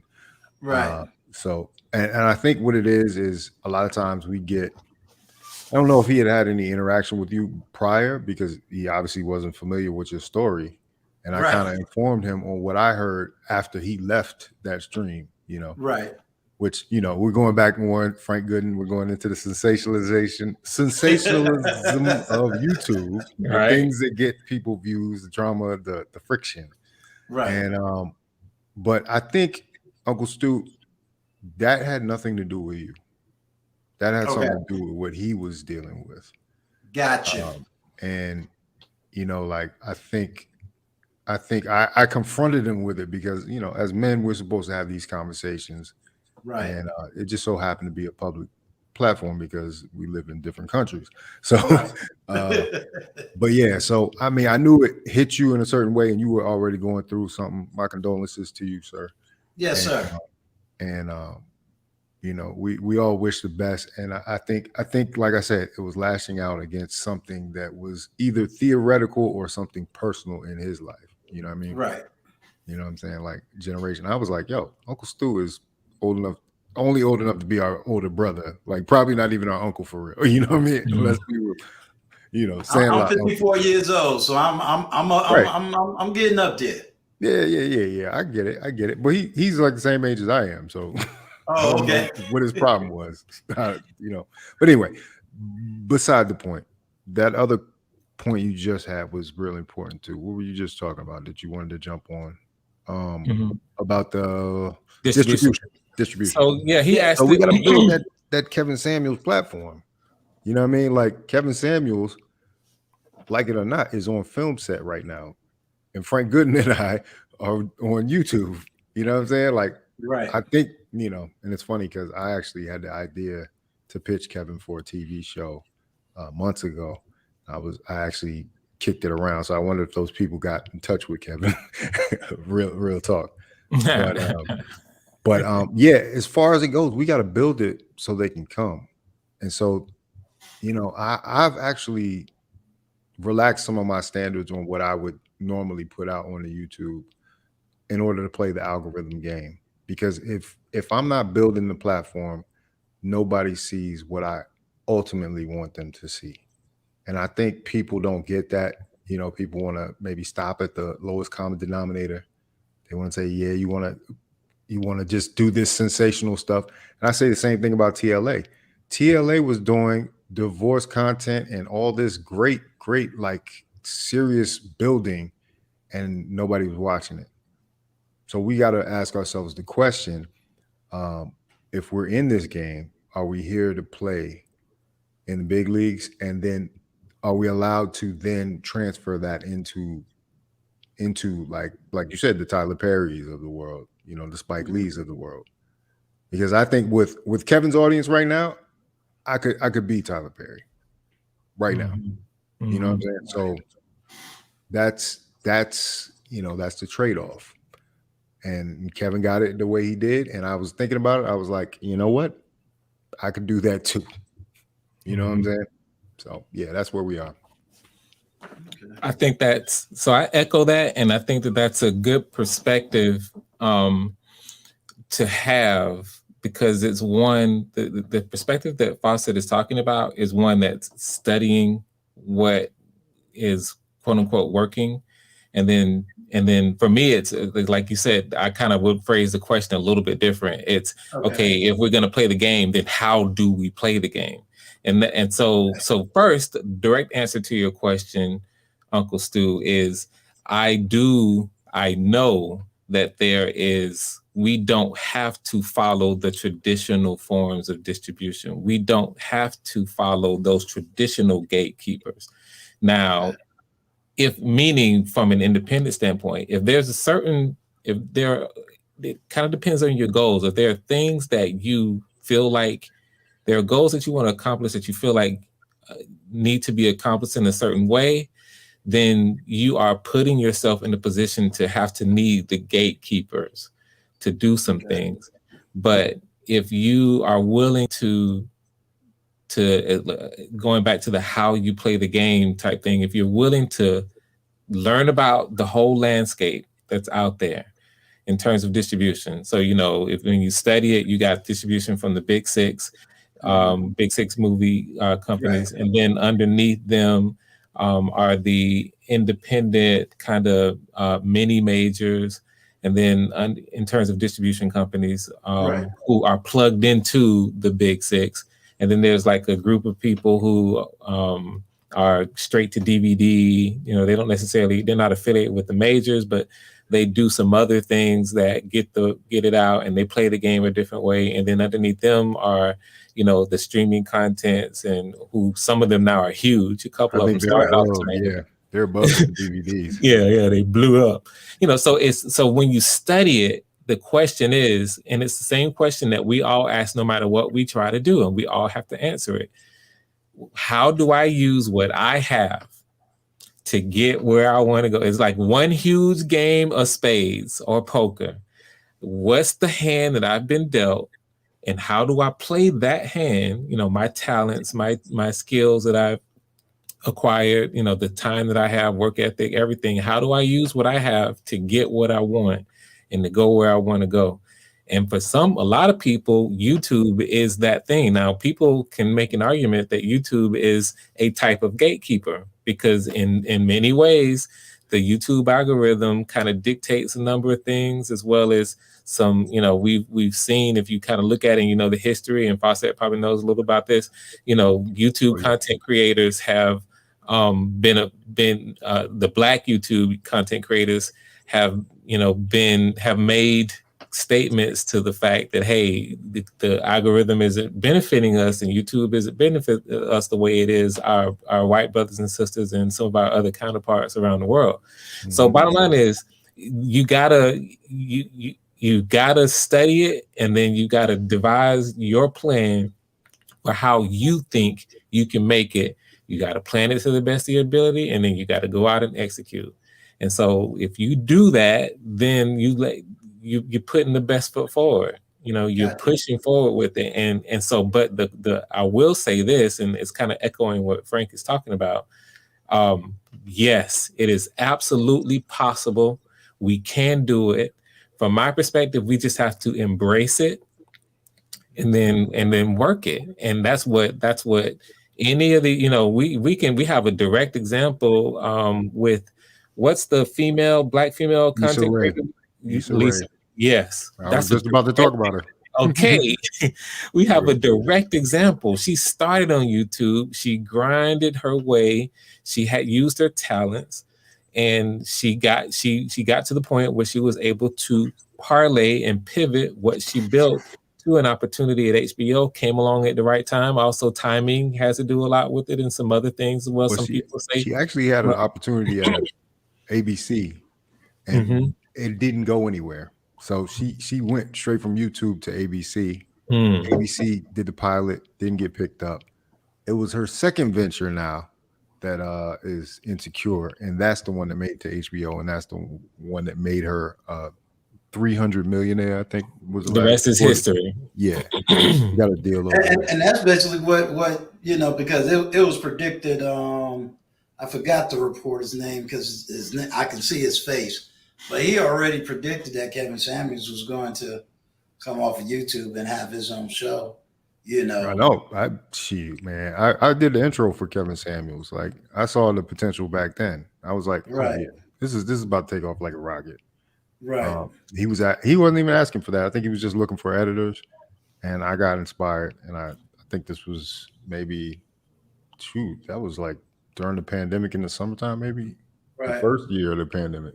But yeah, I mean, I had been watching them for years on panels just like this, and you know, it just clicked and it made sense. And well, he kept grinding. And the lesson we have to take away from it is we have to be prepared to just bring what we bring. We're not going to be, first of all, you know, Kevin Samuels is or is not, quote unquote, the example, depending on the perspective. He's doing it his way. He's got his thing. We have to acknowledge that. Maybe there's some people who are going to try to follow along in his footsteps and try to do what he does, but he did it his way. You know, some of these other big YouTubers are doing it their way, and we have to be prepared. We got to know who we are. You know, just like you said, you're kind of you're making a calculated decision. It sounds, Fawcett, to kind of play the game in a certain way so that you can get where you want to be, so that you can do the things that you consider to be impactful in a way. So you've got a plan. You go, and we about to see. You gonna play it, and you gonna do it how you and you see. That's what I'm doing in my own way. Kevin started off with fragrance reviews, man. Think about that. Cologne, like think about the evolution from cologne to clothing style to talking to men, and now talking to women, and now we here. So yeah, it's a long process. It's a long. In other words, it can be done. We just got to put in the work to get it done. Boom. Yeah, that's why I said don't judge your channel at this point and what it becomes, because it's going to evolve. It is going to evolve. Based on what's happening, and it might just stay the same. Who knows? Well, I'm not here for the. I always work for money, but I'm here for the enjoyment. You know what I'm saying? Right. I'm more here for the enjoyment and to give back. And you got all the good guests over there. The best. You're killing it. Yeah. You're doing your thing now. I told you when I was on. You just give it time, man. You good. Okay. All right. Hey, let me get out of here. So you in Brooklyn, Uncle Stu? You in Brooklyn? No, I'm born and raised in upper West Side Manhattan. Oh, okay. I'm in the DMV area now. Oh, that's my home. Yeah, but I went to NYU, so yeah, I know. Oh, okay, yeah. I'm in the DMV. Yeah. Still got family chilling in New York, but no, I'm not there. I'm my goal is to take this little platform and be able to travel. So between Frank Gooden being down there in Florida, Lucia being down there in Florida, I done got seats at the table. So I'm gonna hang out with a film director and a real estate person. That's what's up. That's what we gotta do. We gotta network. I'm in Hollywood. Yeah, the new Hollywood on the East Coast. No, I'm literally in Hollywood. He's saying he's in Hollywood, so that's another spot. Yeah, he's in LA. Yeah, man. He one of them Vaughn brothers. I gotta watch when Vaughn on my channel. It'd be like 1 o'clock over here. Vaughn talking about, oh no, it's only 8 o'clock at night. He'd be like, come on, Vaun, I gotta tell you that. 8:35. Good. But I love him. All right, gentlemen, let me get over here. Let me hit you with that round of applause. And like I said, my book be here December 5th, so I'll be in it. Well, we thank you. And yeah, definitely keep shouting it out when it does, and we'll definitely look to pick it up and support you. And thank you for the time that you came, and it's been absolutely great and edifying to have you here. Oh, thank you. All right, salute. All right, so we were able to bring Wally. We lost you for a minute, and then Fawcett, you're here. Yeah, that was my fault. Okay. If we want, we can. If you seems like you have some questions or anything that you wanted to say or add, Wally, and then we can let Fawcett kind of talk about anything else. There's some things I was going to bring up a little bit later, but I like the fact that we're having you all and coming in and contributing to the show. So, any other questions or anything you want to bring up, Wally? No, not at this time. Actually, I just got all I needed to hear. Okay. I just wanted to be part of it real quick. Yeah. Okay, well, hang out then. We'll just see what's going on. Fawcett, anything on top of mind, or anything that you wanted to talk about that maybe something we were talking about earlier that kind of generated some thoughts? So I just recently put up this film that, like I said, I worked on 3 years ago. Mm-hmm. I think it's 3 years ago. I look totally different. I'm about 50 pounds heavier, by the way. And I just wonder if the message of the Black man can be given. Can we put candy in the medicine? You know what I mean? Or the medicine in the candy, rather. Is that still an effective strategy? Because I feel like sometimes I just, I actually sent it to one person and she loved it. Mm-hmm. She's the director that I work with, and she was just she's like, I love seeing you play this type of character. You're like so different than yourself. He's working class. He's he's a different type. So yeah, I mean, I would like some feedback from that. Maybe some comments if somebody could watch that. Obviously. So Yes, first, if you definitely want my feedback, of course, I'm gonna give it to you. And did you? I'm checking private now. Did you drop the link in private? Oh, I see Wally in the back. Oh no, If I you haven't done it. if you want, please drop the link in private. I will copy it and post it here, so that's a part of not only live chat, but then later on the replay, people will be able to see it. And is it that you just want? Would you like kind of feedback from any and everybody, or do you want just my specific? Like, how do you like? Because that's what I was saying. Do you just want me to watch it, or do you want to put it out there for everybody? I mean, I want everybody to watch it. It's on YouTube, so everybody can watch it. Drop the link. Yeah, let me do that in the chat. And while you're doing that, let me speak to your question a little bit. I have a very specific point of view. I do think, okay, nice, you got it here. So I won't talk long on it, unless you want me to go into. Yeah, that lineup is looking good. You keep putting up the comments about the compliments of your haircut. Oh yeah. I shout out to my barber. I have a Latin barber. Yeah, he's a Latin barber. He's a good dude. His name is Alex Martinez. Yeah. Shout out to Alex Martinez. I got to give him a shout on my tomorrow night stream too, because I forgot to send him the link. I told him I was going to shout him out. You get a free haircut out of that, man. You better know. Okay. All right. So first, let me post this, everybody. This right now is the YouTube link that Fawcett just shared with me that we should use to check out world premiere. Okay, there you go. You say world premiere? World premiere. Yeah. That's what's up. And as you know, I believe in a supportive environment. At the same time, and Fawcett knows about this as well, we need to be honest and authentic with whatever critiques that we may have. That's the only way that we get an authentic representation of how people feel, and if there's room for growth or anything, or just how we respond or whatever. So just, but always in a supportive way, so please feel free to he's inviting commentary on it. So put them in the comments, man. The comments help the engagement. You know what I'm saying? Like, because that's what I'm saying. Like, as a reaction channel, mostly I get my views, man. I'm getting the views I need. I'm 200 away from monetization, 240 maybe away from monetization.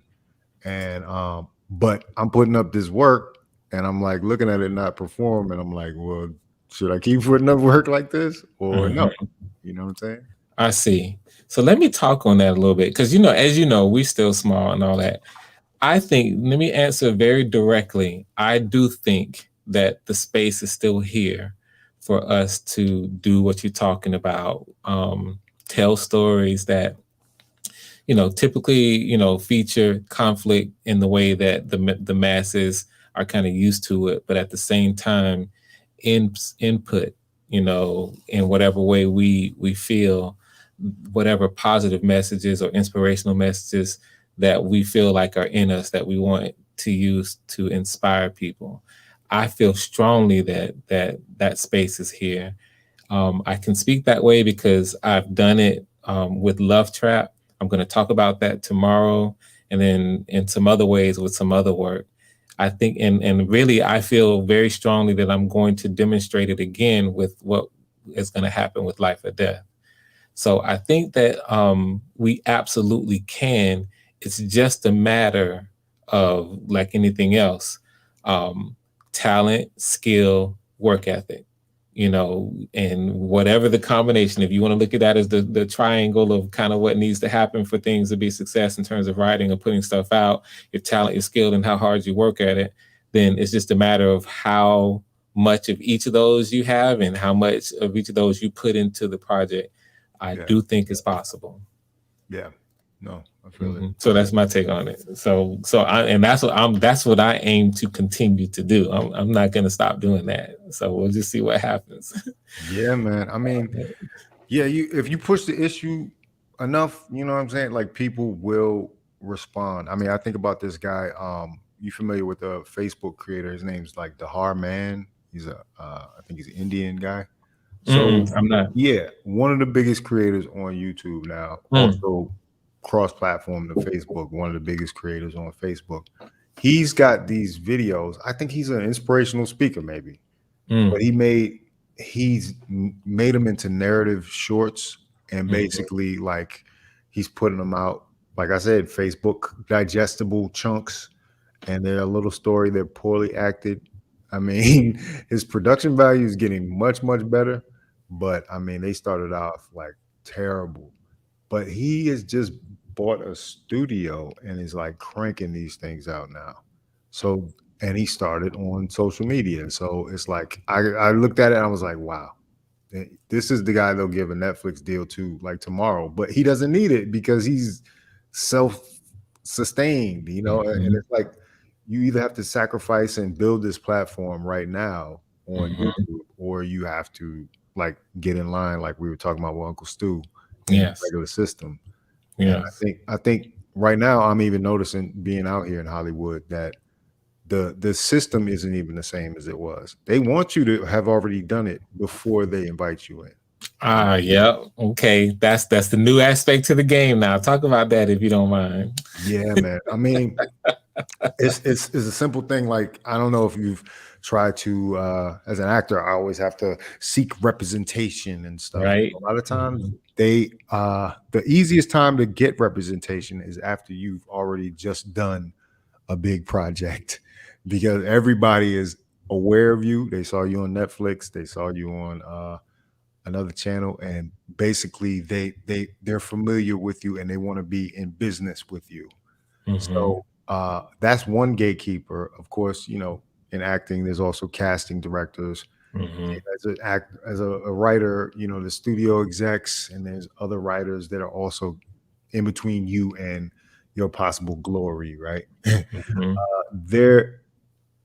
The game has changed now because Issa Rae did an end around that whole thing, and I use her as an example. She wasn't the first to do this, but he put up a whole web series that people were in love with.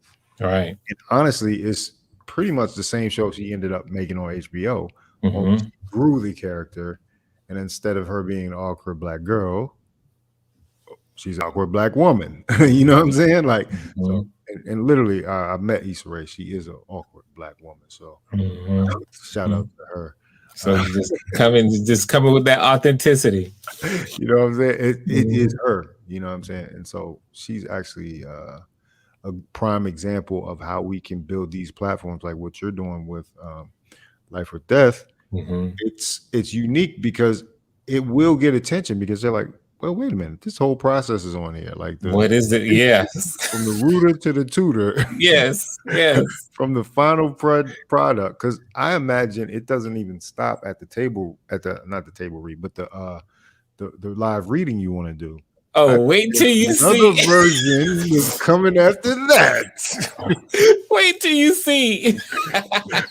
There's something else. You're gonna take the lesson and learn from that. Wait till you see, brother. Yeah. Be another evolution on top of that. So yeah. I look forward to seeing that. So that's it. But yeah, so to me, that's what you're talking about it. And we have to embrace it, because number one, we've seen it, and we've seen all these different creative ways. Kevin Samuels is doing it kind of his way. He's not an actor, he's doing something else. Issa Rae did it her way. She's an actor turned writer. Well, all of that, you know, she's combining her talents. And like you said, they're not the only ones. There's plenty of other people who are, you know, coming up and having success doing this YouTube thing. We just have to identify what our strengths are, and if we want to collaborate with others to the best of their ability, and then get out here and just do the work. And do the work. Just get it out there and be willing to take the risk. And if it fails, you learn from it. If it's successful, wow, now you've just added your name to that list of people who, as you put it, I love the way you put it, did the end around. Yeah.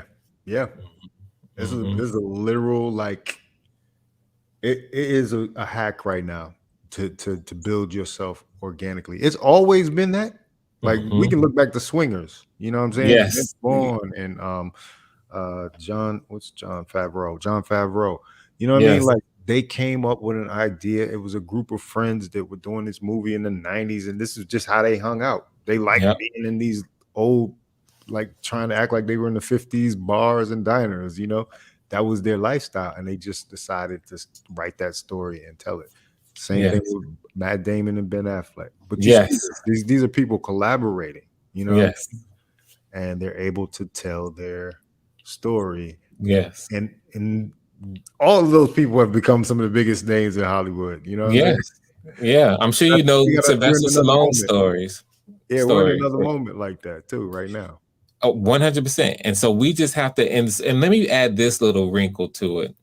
I think more than ever, we need to be making sure that we do whatever we can to embrace it, because, and you already know this, and we can talk about it. You talked about it on your own channel. The metaverse and NFTs and wealth engineering, if he's still here, is all on this point. And this is what really one of the reasons why I'm so appreciative of his channel, because he is about teaching these things as well. But our ability to be able to create the NFTs and what's happening with the metaverse is kind of literally building around us.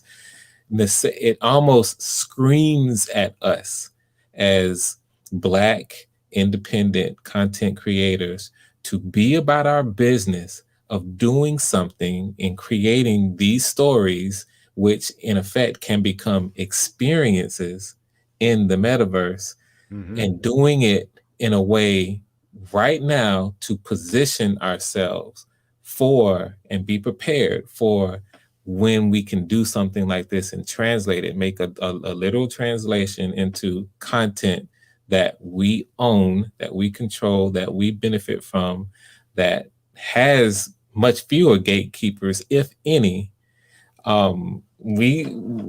The people who create things and then can do some other things on top of that are among, there's a lot of people that's going to win, but the people who are creating and have the ability to create these kinds of living experiences are going to be among the people who can win. And wealth engineering, I'm about to drop the link if you want to come up, because I know you know what I'm talking about. Go ahead and jump in. I was just about to say, there's a new platform. You being in Florida, I know you're familiar with Zora Neale Hurston, right? Yes. Yes. There's a platform on the blockchain right now that does NFTs called Zora, that is specifically targeting how do I say this? Not Black creators, but other creators. Let's just put it like that. Alternative and Black, and like I hate the term people of color, but this might be people of color. But Black people have been selling their work. There's an artist called Call Me Latasha. She's a musician. She did a music video for her song and sold it as an NFT. And she said it's the most money she's ever made in the music business, ever.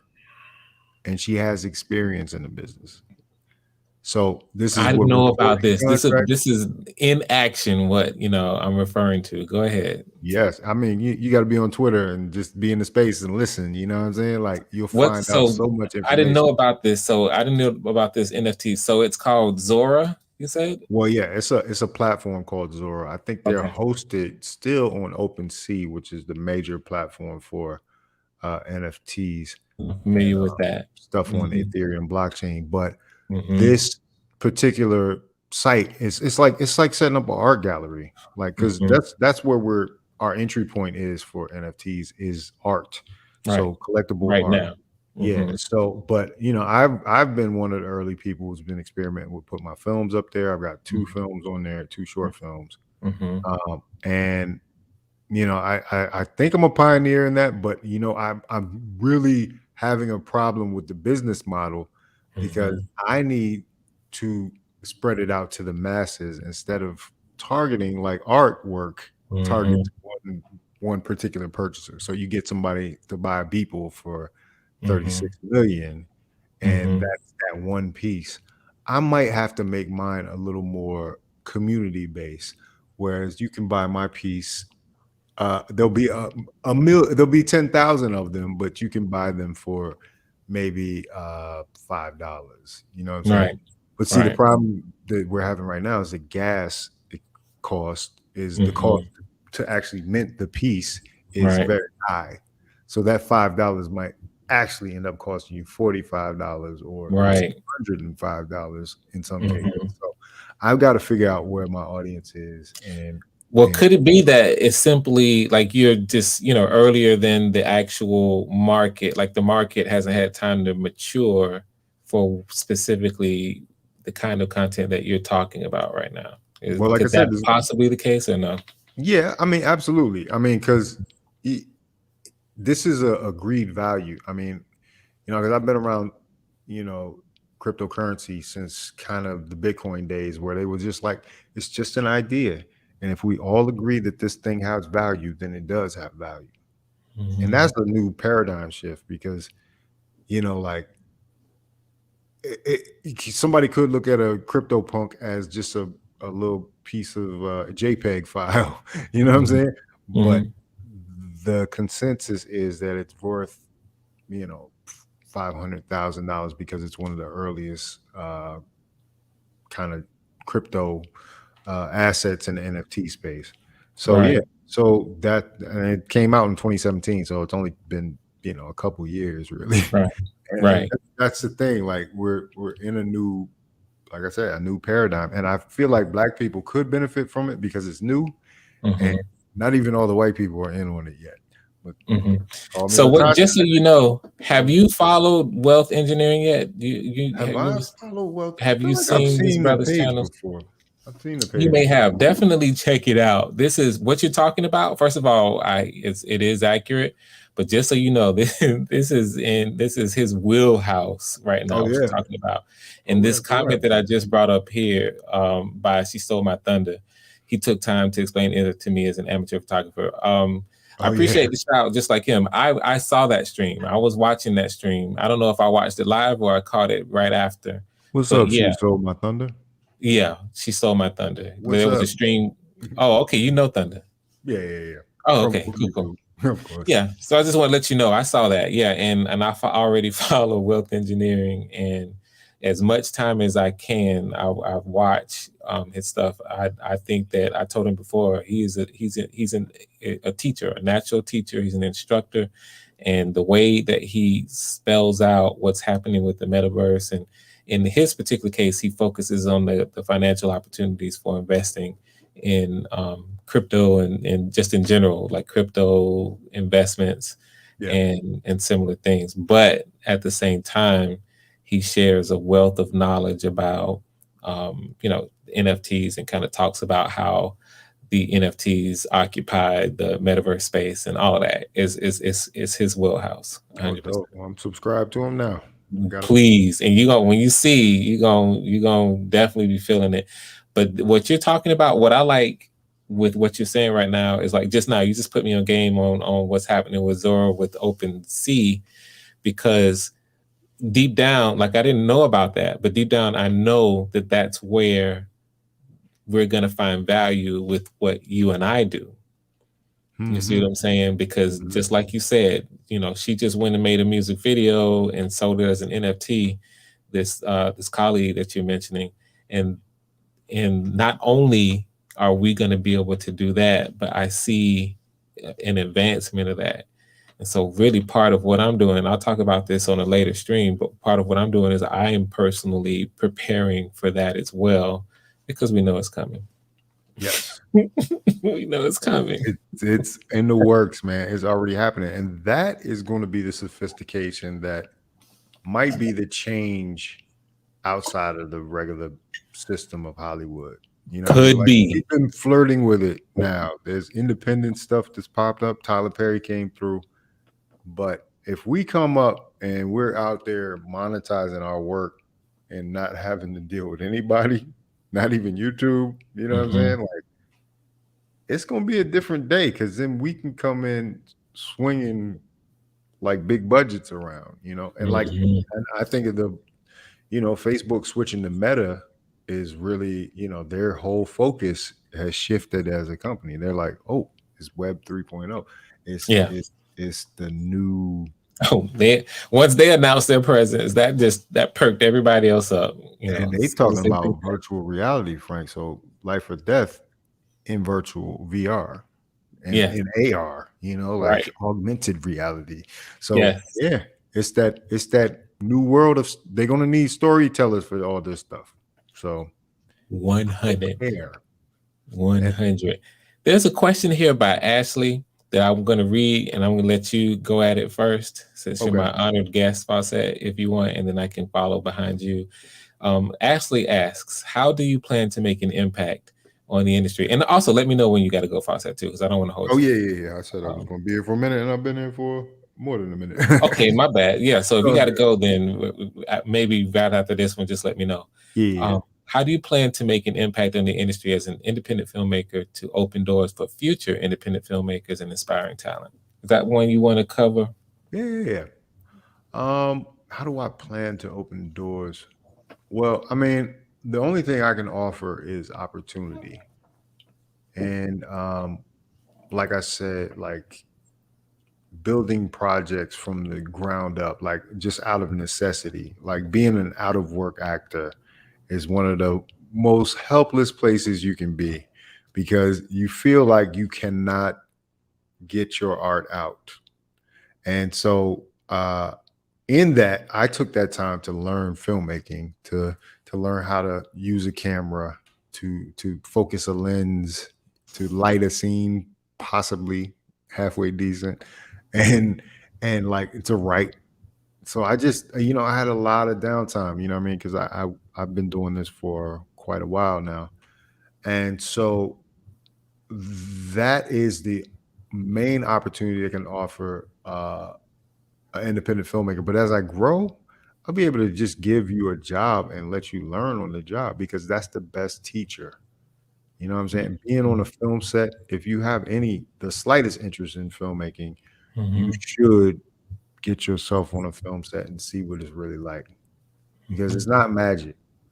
You know what I mean? There's some very practical elements that go into it.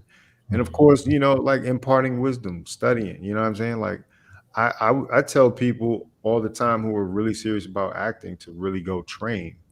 And like people don't take that seriously. I got a master's degree in acting. You know what I'm saying? Like I wanted to know, because I did the research and I said, the actors I respect went and trained at a higher level. Meryl Streep, Robert De Niro, Denzel Washington, Al Pacino.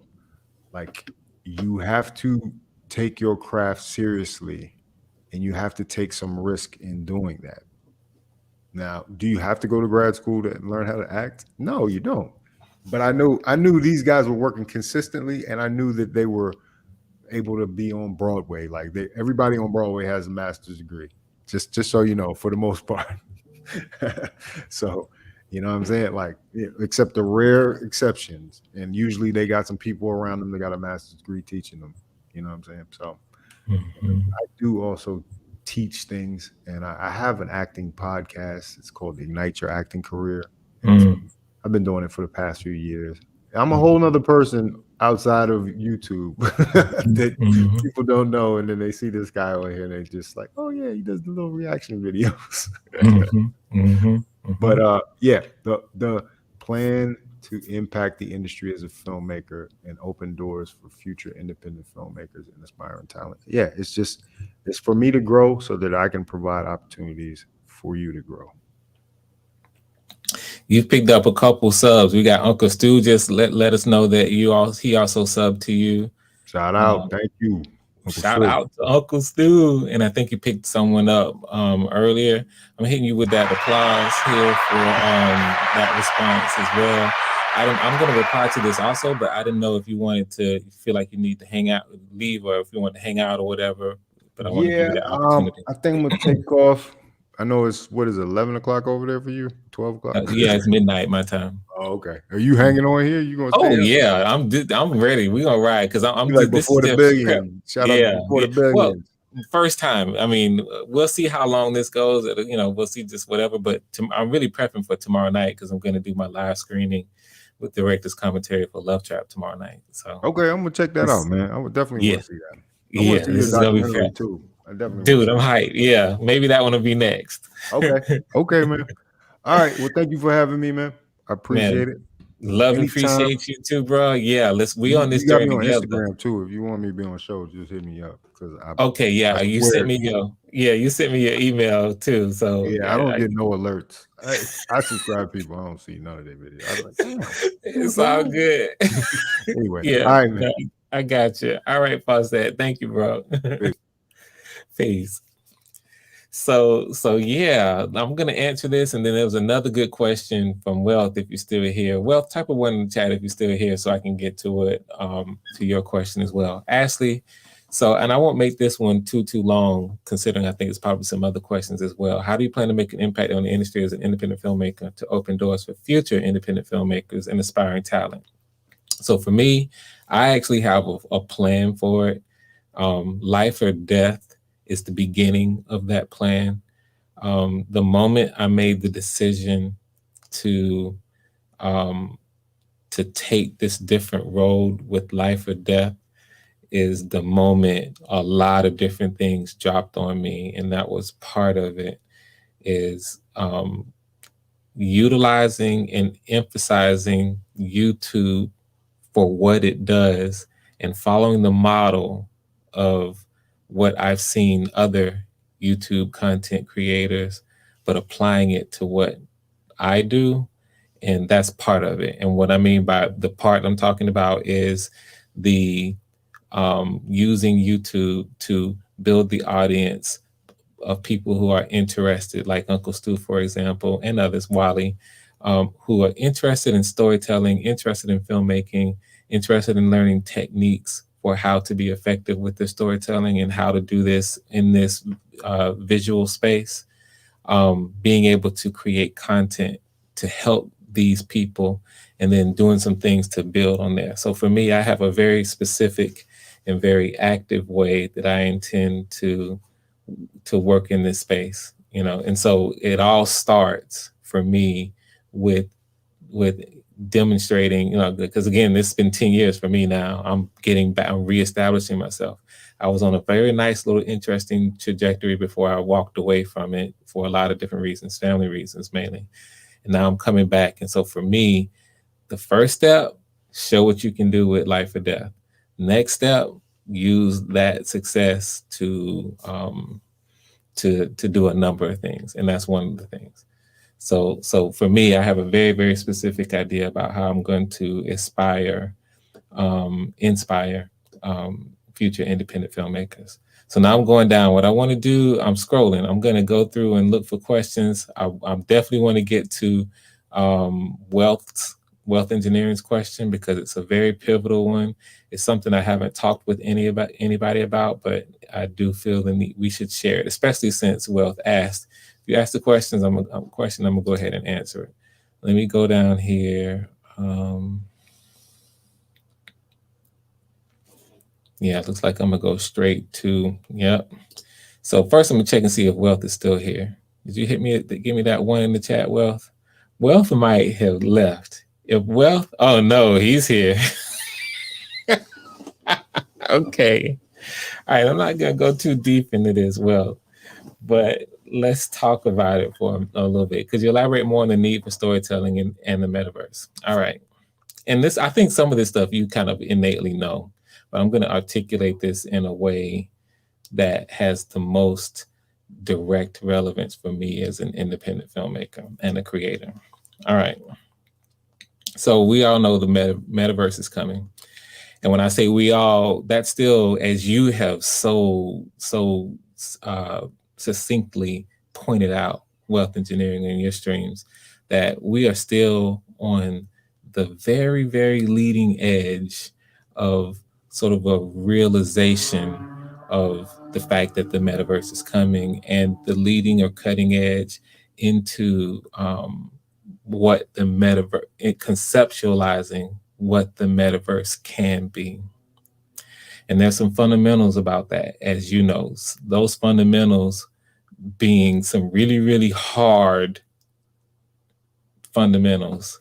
I almost want to say certain truths, and that is that the metaverse appears to be going to be built with through the existence of NFTs and blockchain, with the ability for people to be able to fully control creative content. All right, stuff that they have created. Once you create an NFT using blockchain, you have now 100% irrefutable ownership and control. All right, and so that's huge for content creators. Absolutely huge. Web 3.0 is bringing in a reality now where you don't have to worry about, when we put this in context, we don't have to worry as much about things like copyright law, copyright infringement, country to country. What's a copyright infringement in the United States versus China or Russia or Austria or all over the world through blockchain. Once you secure ownership, then not only is ownership irrefutable, it's recognized worldwide, and you have control of your whatever it is. You can license it, you cannot. You can sell it outright. You can, you have the ability to control 100% things that you author. That is, as you know, again, I think you innately know this, or you already know this, that is a literal gold mine for creators. And why is it a gold mine for creators? Because in the metaverse, what's going to happen, what needs to happen, what's the best way to put it? What's going to happen is that you're going to have people creating in a digital space things that they respond to in the natural world. All right. And so in the digital space, sooner or later, it really don't matter what time, when it's going to happen, because it's going to happen sooner or later, you're going to have people seeking to create whole, and it's happening right now, stuff like the Sandbox and what's escaping me right now? Mana. What's the Mana is the crypto. I'm trying to think of the other universe and others. I'll just use Sand right now in the Sandbox. It's happening right now, creating digital land that you buy in this universe. And right now, Sandbox just opened up. I think just yesterday they launched the beta. Snoop Dogg has his little spot, and he's got his little his digital presence in Sandbox. And this is going to happen all over. And so there is going to be a need for people to have experiences that they connect to in the metaverse, in this digital landscape. However it is, it might end up looking, part of it might look like the Sandbox. And later down the road, when we get into, virtual reality proper, it's going to be, and then you see, and there are things out there that are already kind of trying to do that. We have video games and virtual reality spaces that are building to this. And we know what Meta's trying to do with Facebook and the investment that they've made with their virtual reality set, and so on and so on and so on. It's going to happen. Okay, so if you're trying to create real life experiences, what is the most powerful, impactful, real world, real life experience that we can have? A powerful story. A powerful story. It's always been that way, and it's probably going to always be that way. I led this whole I'm glad we're here now. I wasn't necessarily going to take us here right now, but I'm glad we're talking about this subject now, because that's what this whole live is all about: the power of art and the power of storytelling, filmmaking for me. So when you ask this question, okay, what's the need for storytelling in the metaverse? The need for storytelling is going to be as much of a need, an actual need in the metaverse as it is here in the real world. So here in the, in reality, we go to, functioning mini metaverses. When we go, watch The Matrix, we go sit down in a dark movie theater like I did when Matrix 1, the first Matrix came out. And, someone created a full world, wrote the story, created the whole world, and, ended up telling a story in 3 parts that has now that spawned the Animatrix, the video game. I forget the name of the actual video game for the Animatrix. Now we're getting ready to watch Matrix 4 in about 10, 15 days, whenever it's coming out. And so you're talking about world building, and you're talking about world building with a purpose when you talk about storytelling.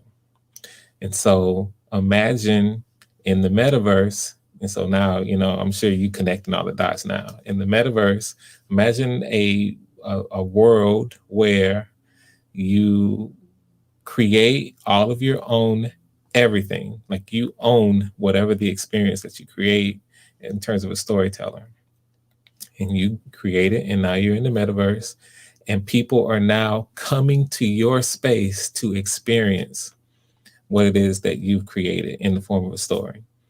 So best believe at some point, all of this intellectual property that has been created right now and is owned by Warner Brothers and Disney and the largest studio, best believe at some point, somewhere down the line, the Matrix is going to be in the metaverse, and it's going to be not just a look-see type thing where people are let's just go here and let's see what it looks like to be in this locale or that locale. This is where, this locale is where they held Morpheus, in this office building. This is the locale where the phone booth where we saw Trinity. It's not going to be as simple as that.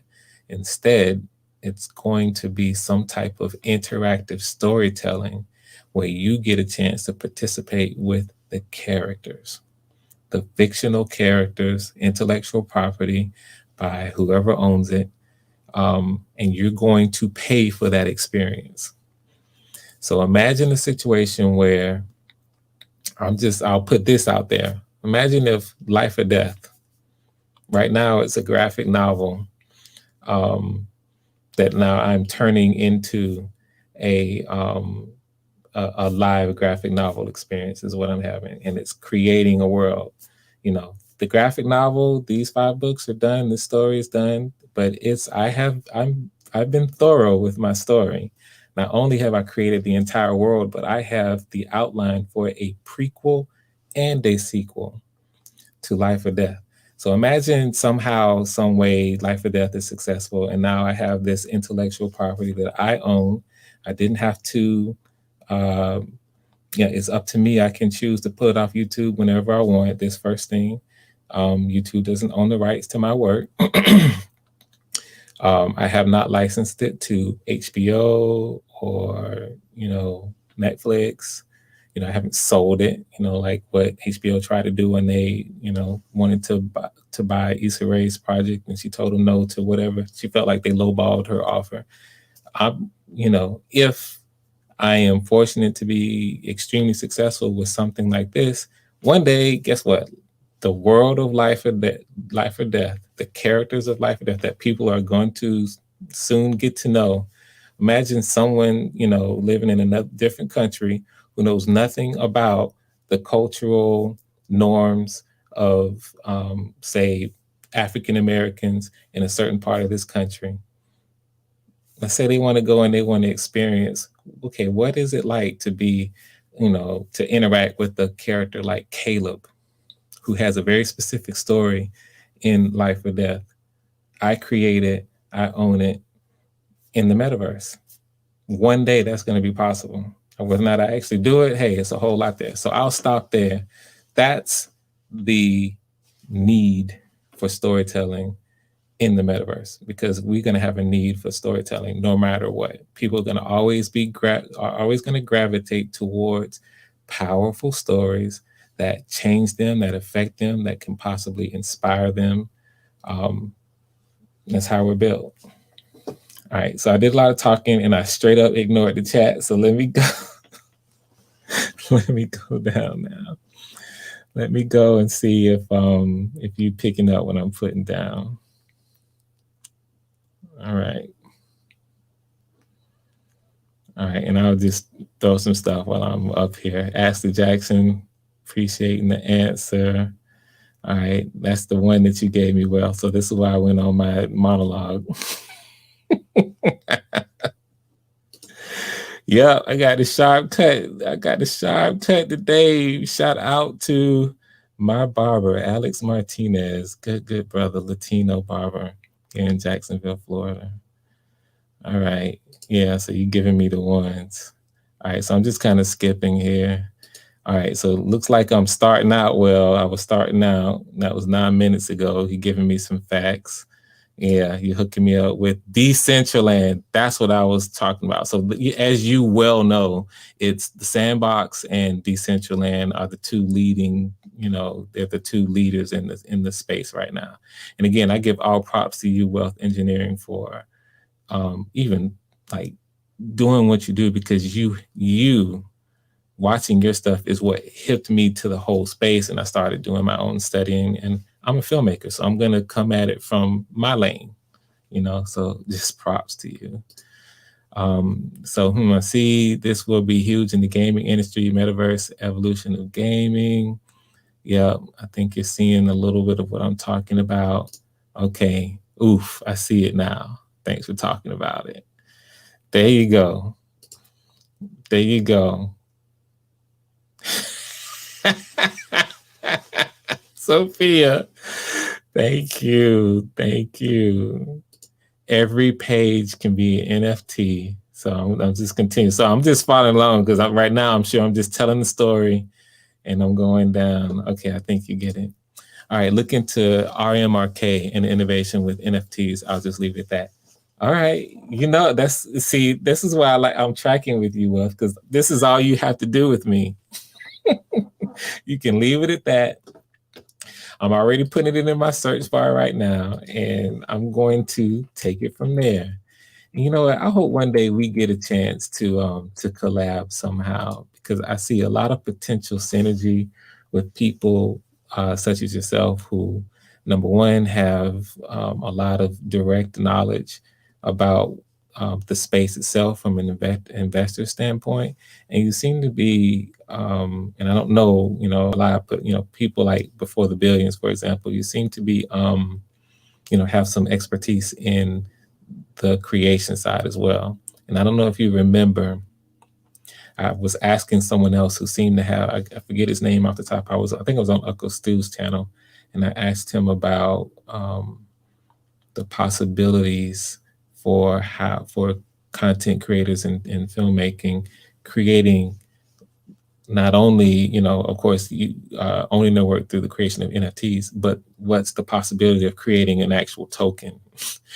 And I forget what the brother's name is. It's gonna come back to me. And he was very open to what I had to say, and he sent me an email, but I've been so busy I have not followed up. Because for me, an idea like that, first of all, even talking about that is like just wow, it's a concept that's way out there. But at the same time, it's something that I think maybe with someone's expertise, you might be able to flesh something like that out. So I forget his name, but I'll remember it in a minute.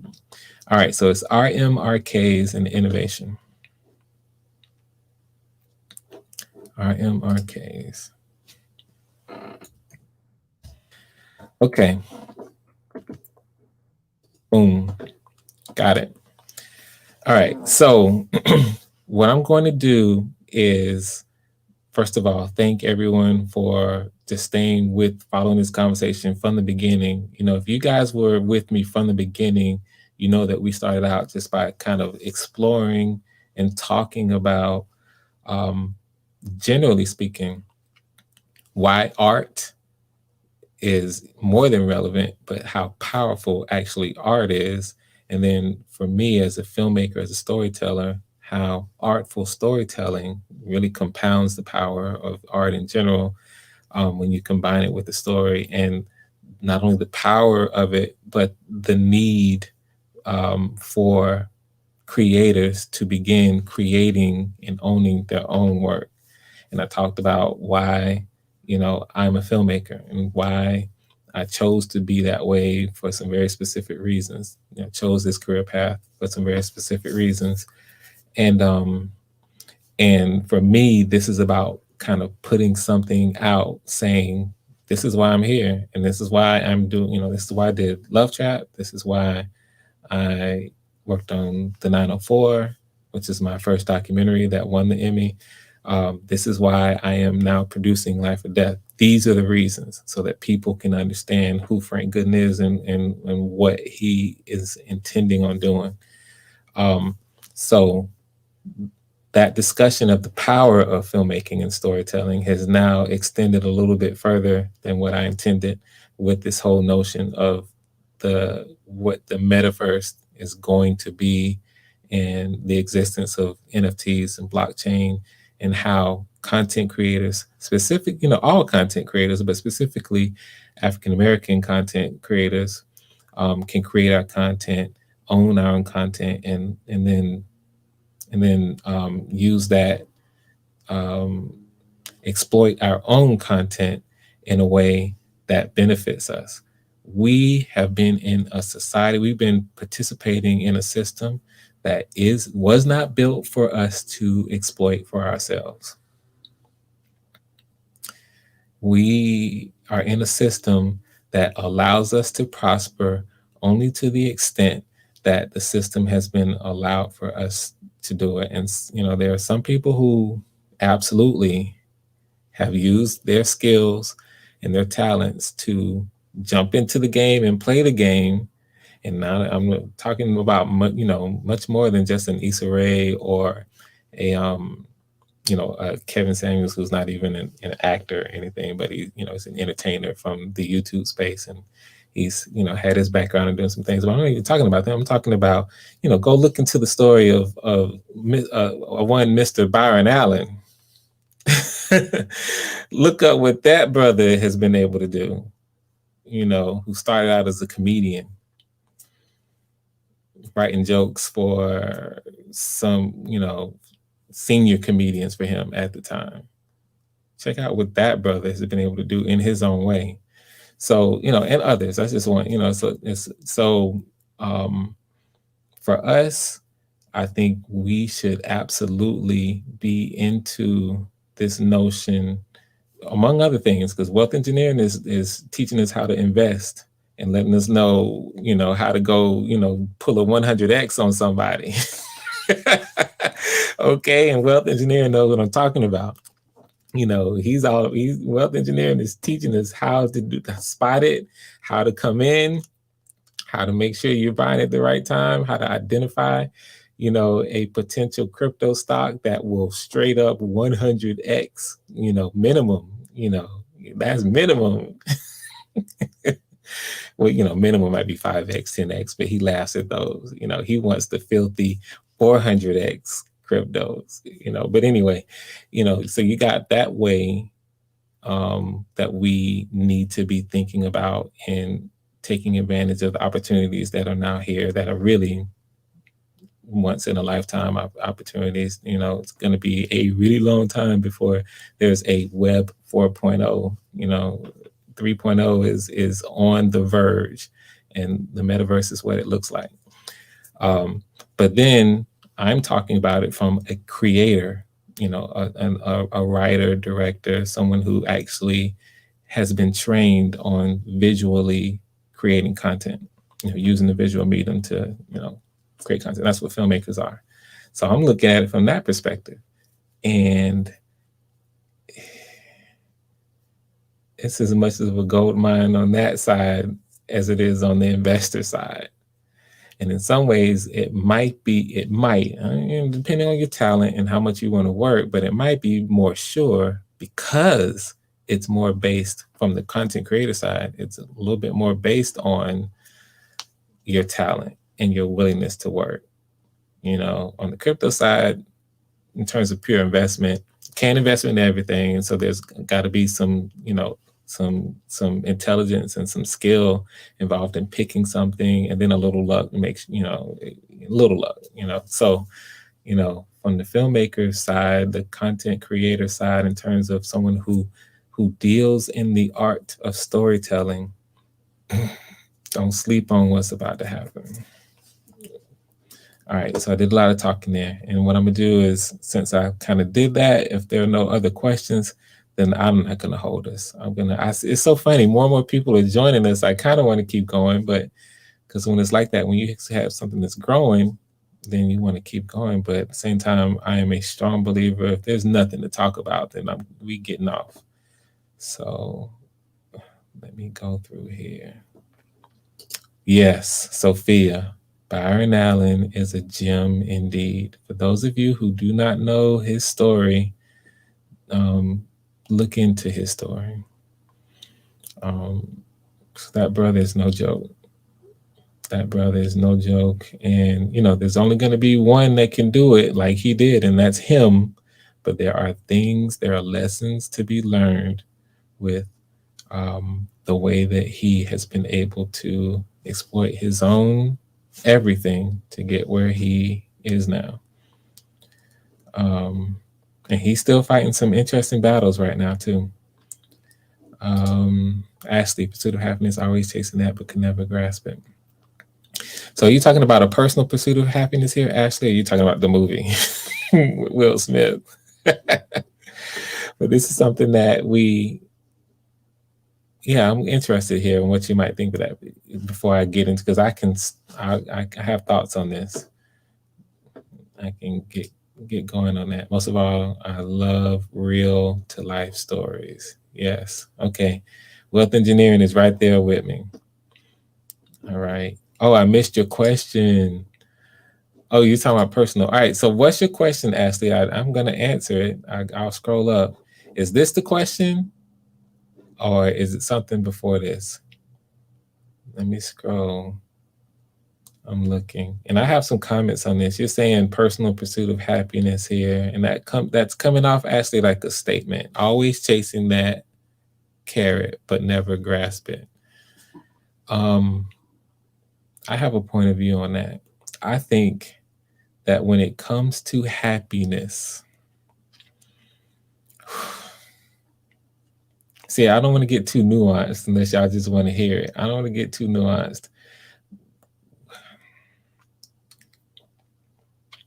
I'm looking for your question while I think about how I want to talk about this. Do I want to take the simple way that everybody does, or do I want to get deep with it? Let me start with the simple way. The simple way is happiness is what you make it.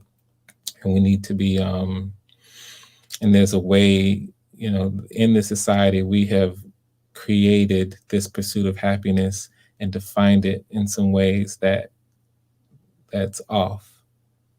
I'll just put it that way. And because of that, people perceive it as a carrot that can't be grasped. But I submit to you, and that's, you know, stuff like, you know, social media and stuff like that. People have redefined this. I submit to you that we need a schema shift when it comes to this notion of the pursuit of happiness. We need a schema shift collectively. And we need to look at it differently. And people like myself, like I don't have any problem with this pursuit of happiness thing right now, because of how I define it. And so, you know, I'm a very happy and content person right now. It's a carrot that I have in hand. But anyway, that's, you know, so I don't know how people want to go with it. I'm looking for your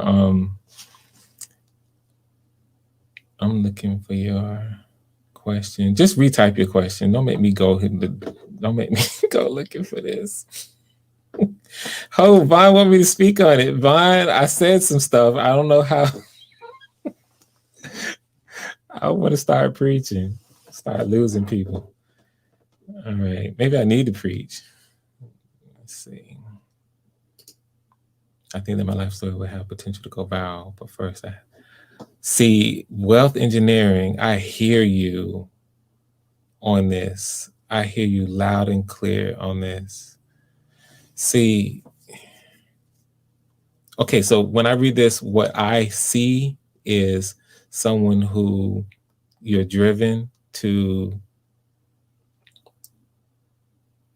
you're driven to succeed, and you've been that way, and you're doing some things for a lot of different reasons. And once you achieve whatever this level, kind of baseline level that you want to, that you aspire to, then you've got plans. You got some things you're gonna do with it. You're not just gonna be sitting back saying just make money, or whatever. You have a life story here that you know, and it's fun. This is kind of a biased thing because I think we all do. We all have challenges and we all have things that we overcome. And your life story, I'm not saying that it's not this, but you clearly feel strongly that you do. And so in a way, you know, you are embracing this notion of telling a story that can inspire others. So one thing I'll say for you is when you get time, because you're a grinder, you be grinding. You grinding on this crypto thing, man. So when you get time, maybe little by little, put this on. You know, we don't write on paper anymore, but I'm gonna say put this on paper. Open up a Word doc and spend 5 or 10 minutes every day, starting at whatever you want, wherever you want. You can call it the beginning. You know, I'm looking for mine. That's backwards over here. Call it the beginning and start writing your life story. Write it until you get it all out. If you haven't already, get it down. All right. Start there. And because you could very well be bringing into reality, you know, this thing that you have in mind, because you're doing the work now. You're grinding on attaining this level of success that you're looking for. You're grinding on it. So you got to be ready with your life story part when you get there. You see what I'm saying? So take 5-10 minutes a day and get your story out. Let's see. Oh, here we go. My life story would include a way to fight depression, how to get out of the RP rage, using public humiliation from humans to fuel your drive from success, and learning along the way how to forgive. All of this is beautiful stuff. All these are right now, what you've just, from a narrative standpoint, you have talked about, you've brought up some themes here that are universal. And that's such a beautiful place to write from when thematically you have some themes that you want to express about, that are universal about life from your point of view. So I say again, start somewhere and get your story out. Start writing. Let's see. See, I get this all the time. That's what I'm saying. I can't tell you enough. All right. And that's why I gave you such a low bar to hurdle. It's all in my head. I'm a filmmaker. You know how many times I hear this? And this isn't a shot or anything. This is why I tell people all the time, get it out of your head, especially us, especially our experiences. All right, get it out of your head. You know, let me tell you right now, I'm gonna show you this real quick. The boy asked about Frank Fawcett asked about this. Do I know Zora Neale Hurston? Remember he brought that up, you know, being from Florida. This is an amazing story. But, you know, this is a Spanish word. It's probably pronounced Baracun. But I'm sure that on the block with Jen from Objections, you know, with her being Afro-Latina, she probably knows how to properly pronounce this word. I think this is a Spanish word. But this book, written by Zora Neale Hurston, is a biographical piece. And it's about a story of the last American slave who arrived on the last slave ship that came to America. It talks about his story, and it's an amazing, amazing book. And we would never have this story. It's a biographical, true story, and it's amazing. This is an amazing story. We wouldn't have it if she didn't decide to simply go and interview this man, and interview him over a period of time. I think this is in the 1920s, I want to say. I think it was, I have to double check the dates, 20s, 30s, before he died. We wouldn't have this story. And it's an amazing piece. Someone took the time to actually write it. We're at a day and age right now, like he was illiterate. We're in a day and age right now where we can write our stories. And if you feel like it's an amazing story, one that can inspire people, you got to write it down and get it out of your head. I just had a good friend of mine tell me about her father passed away, and he wanted her to write his story, but he passed away. This is recent. And he has an amazing story. Only he can tell it. And he's no longer here to tell it because he wanted her to write it. His daughter. And she had her own life. She was busy, never got around to it. The passing was unexpected. And so now that story is gone. These stories, and first of all, just us telling these stories from our own perspective is powerful in its own way and valuable in its own way for a lot of other reasons, but especially in light of what's about to happen with the metaverse. All right, so I'm gonna get off that. You see, you start getting me going, I'll get on soapboxes kind of quick. All right, so let's see here. Write that story, yes. Yeah, always in your head like a vault.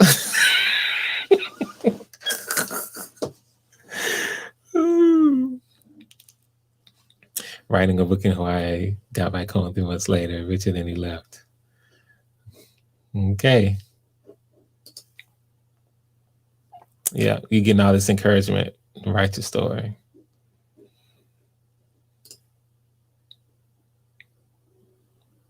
When a story, a young child finds the truth of his birth. Seems powerful. Yeah, so you guys are talking about it. So get it out. I'm telling you, start at 5 minutes. 5 minutes.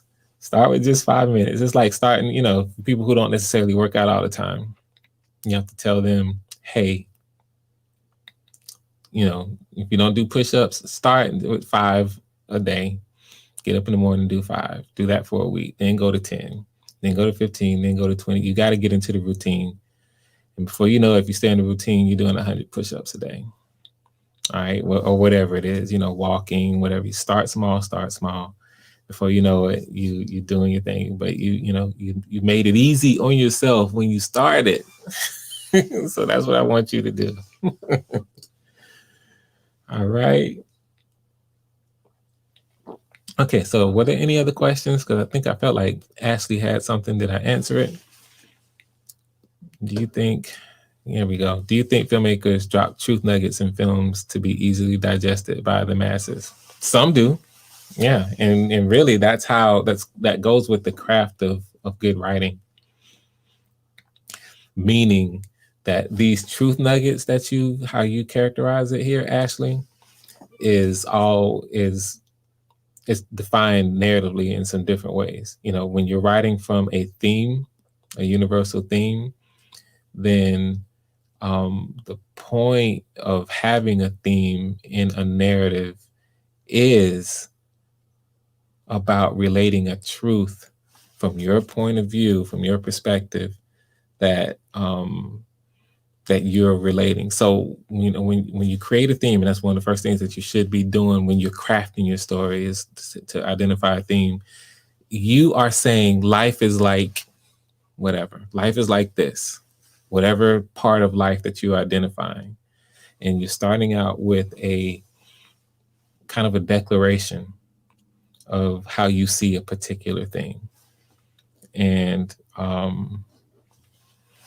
so that becomes the heart of your story, where you tell these, what you're calling truth nuggets, to express the theme. So the answer to your question is yes, some do. Now, some don't. Or maybe they don't. It's some don't, some just don't, and then some don't effectively, because the ability to craft a story has to do with your talent and your skill and how hard you work at it. I talked about that triangle before. 3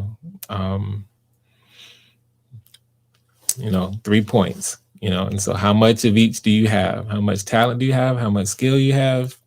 And this is anything. And how hard are you willing to work? All right, so you get different results.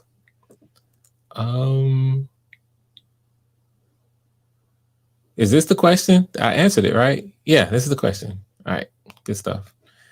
All right, this is so good, guys. This is so good. Y'all rolling with me. I feel like now, you know what I'm saying? Like here, it's almost midnight. So, I told you I was playing around with my thing. I feel like I need to do this. You guys can probably hear this. I need to bring this down a little bit. And now I've got like a soundtrack. Tell me if you guys can hear this. I've got like a nice little soundtrack to keep us going while I talk about, these nuanced topics about art and filmmaking and why I'm a filmmaker and the power of what we're doing and what we need to be doing and all of that. We need a soundtrack. So now I got something playing for you. Can you guys hear that?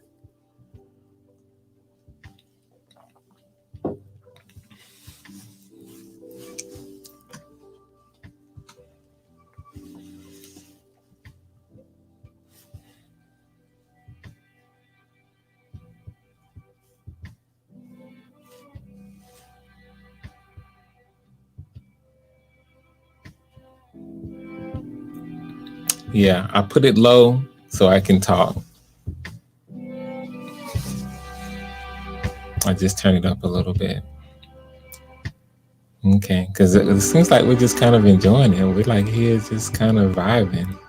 This is unknown territory for me. I'm going to do a stream about personality types. You guys know, those of you who watch my intro, that my Myers-Briggs, I tell everybody who will listen, I'm an INTJ. You better look that up so you can get some insight on who I am. And one of the things you'll find about INTJs is that we don't believe in just the small talk. We don't deal with small talk. It's just not something INTJs roll with. So if there's a purpose, we all about it, But if there's no purpose, I'm about to say peace. And I would love to just kind of hang out, so you guys have some questions then for sure. But if there's really not anything, then I'm not gonna hold us.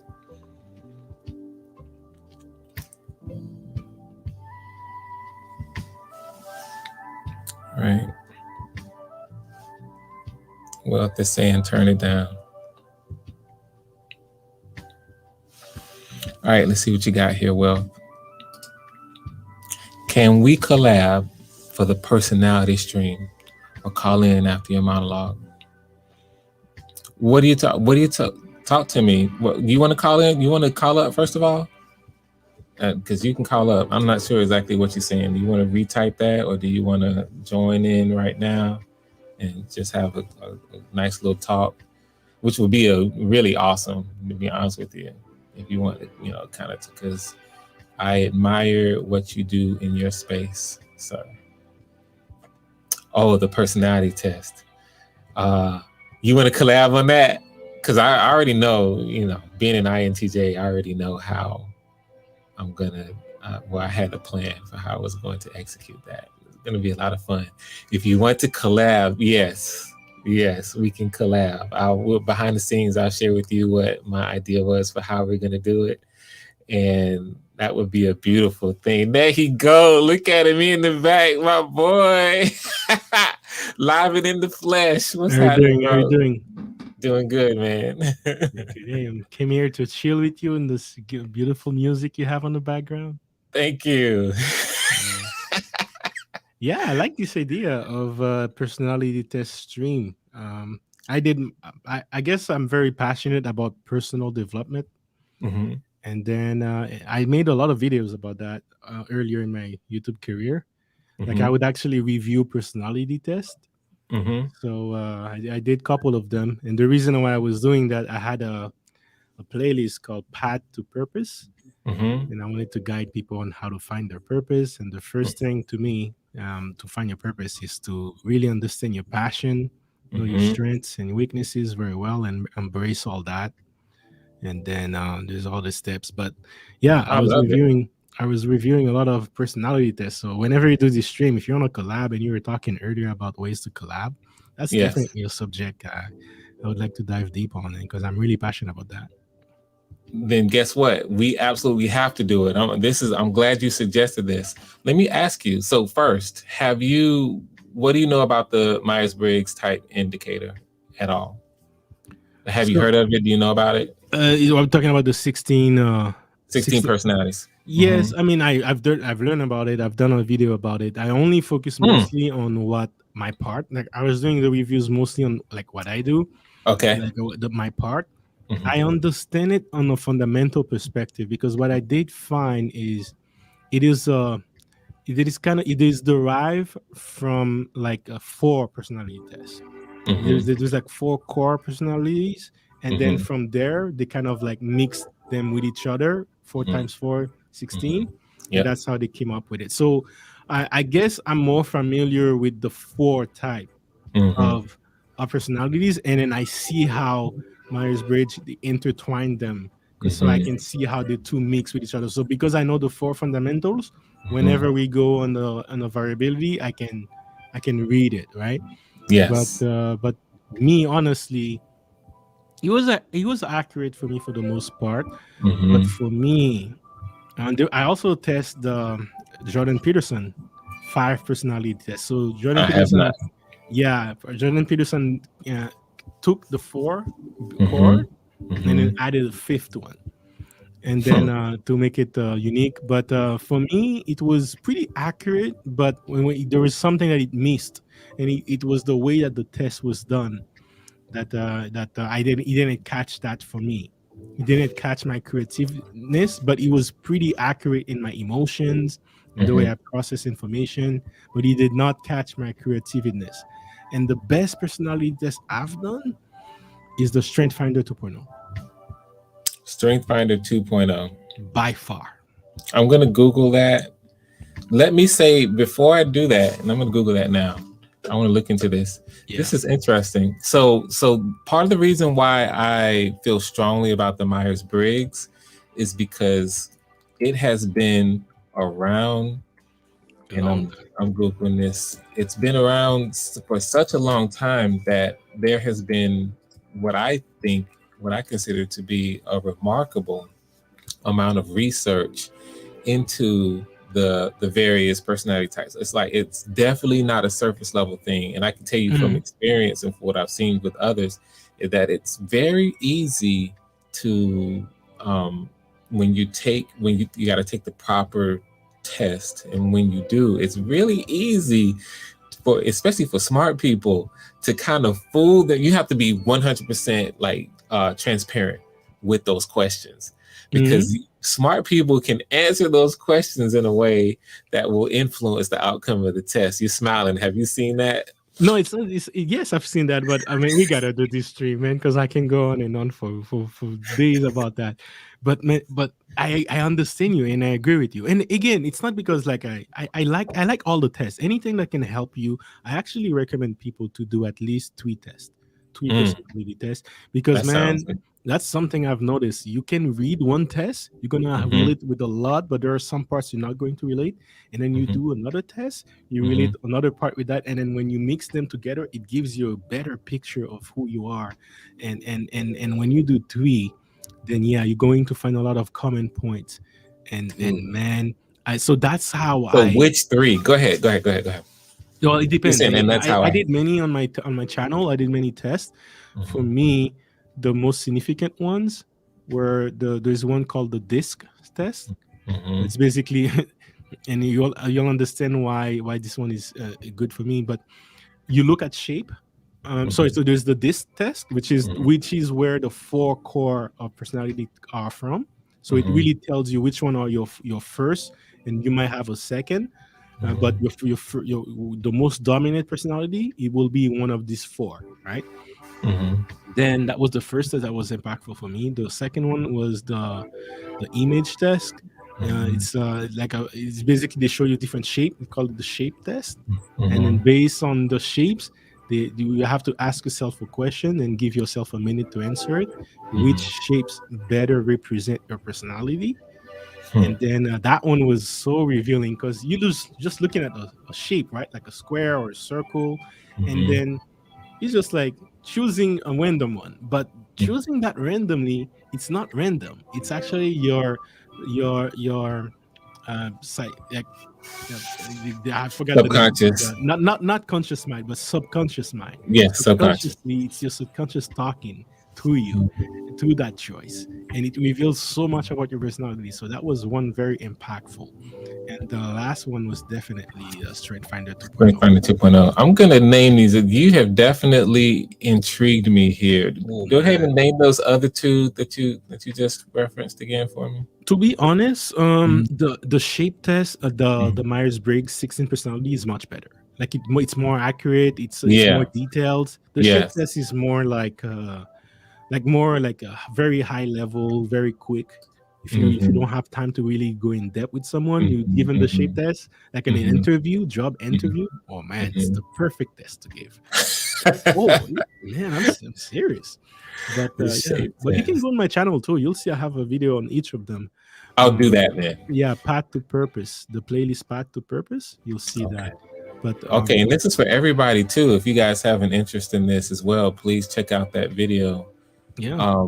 I like this idea that you're talking about. If you still want to collab on the MBTI, I think we should. Of course. Because but there's a lot of reasons why. I'll go in details on that. I just want to mention very quickly. It's the only test I think I've done. I did 2 tests that was paid. It was the Jordan Peterson test and then the Strength Finder 2.0. But it was the most expensive. But it was the one that was worth every single dollar and more.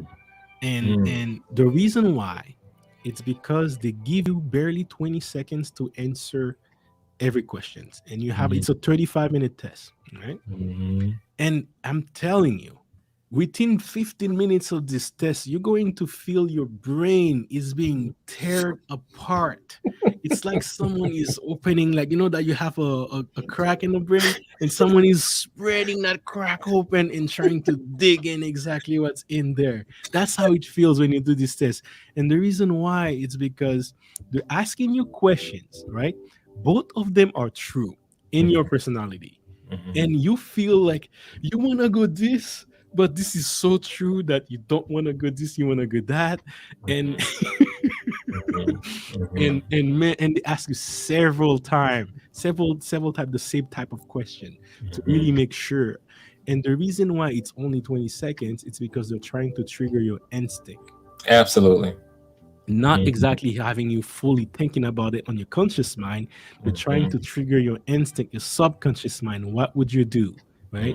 Like, I don't know if you notice, sometimes people, they're trying, like, let's say there's some bad event happening, right? And then people just run to safety, or they grab someone close to them and run with them to protect them, right? This is instinct. You have no Yes. time to think, right? Mhm. But that is a strong correlation with your character, right? Yes. That is Yes. that is a personality type. There is a different personality type. Their instinct would have run away and leave their Yes. wife, leave their kid. Right? Yes. So Yes. that's the type of question they ask you. The 20 seconds, barely have time to think. Oh man, I'm telling you, it was so accurate. Sounds. I'm liking how this is sounding. The design of the test is bringing out things quite intentionally that is more than just simply asking questions and then having you answer them. Yeah, and some question you answering that, some of them I felt ashamed. I'm like, thank God no one's watching me. Right. but it is truly who you are, and then it tells you. And the other beautiful thing about this test is it defines it in 34 different characters, right? There are 34 different personality. Mhm.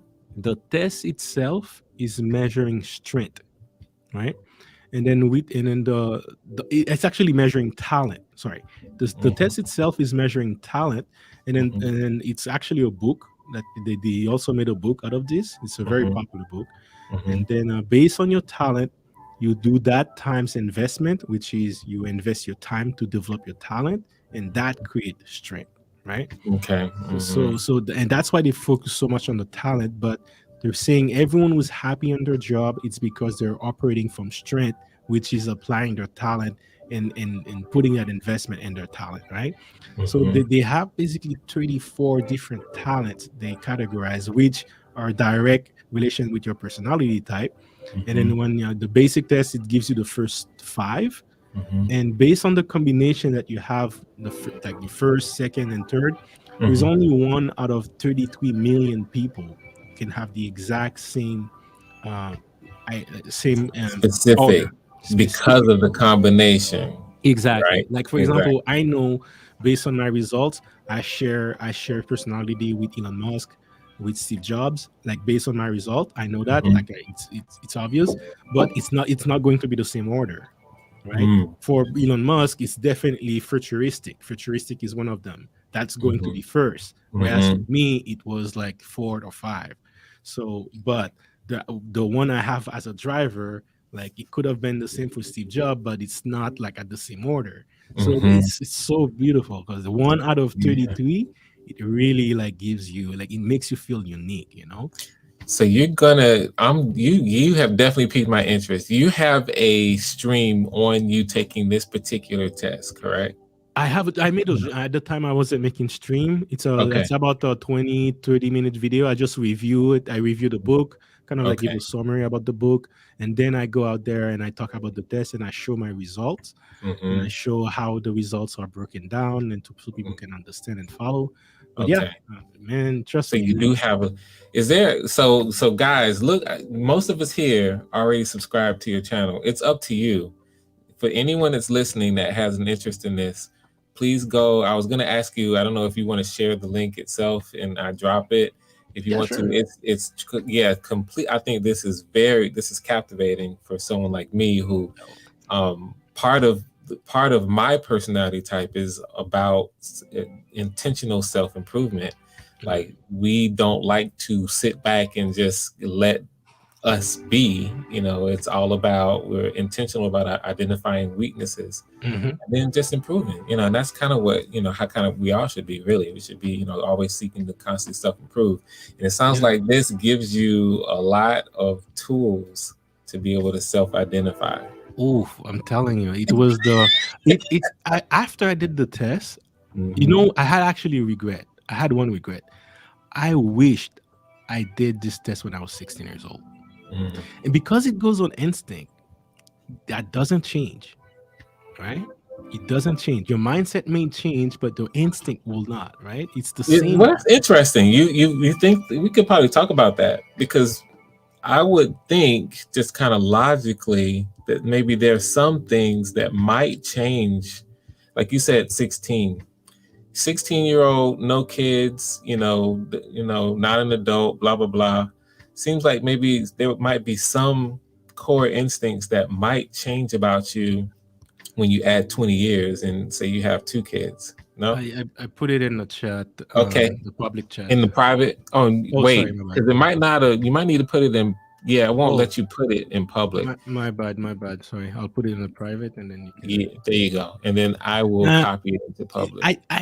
I think you should do the test because again, if you're giving an example where if you have wife and kids, and maybe your sense of protection might change, and as you grow, of course, your personality will be will change, right? Yeah, but you're yes. not going to direct so far from your core, right? Right. Core I can see 5. that. It's going to be consistent throughout, and the test is really designed to no matter how much you try to hide it.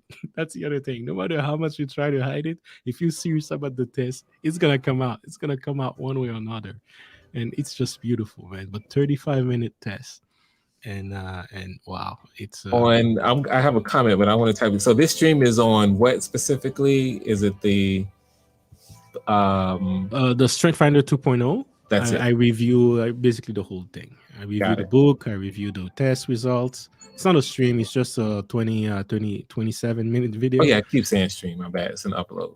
Yeah. Personality. It was back in the days when I was barely starting. But I'm very passionate about personality tests. I want to make my own personality tests.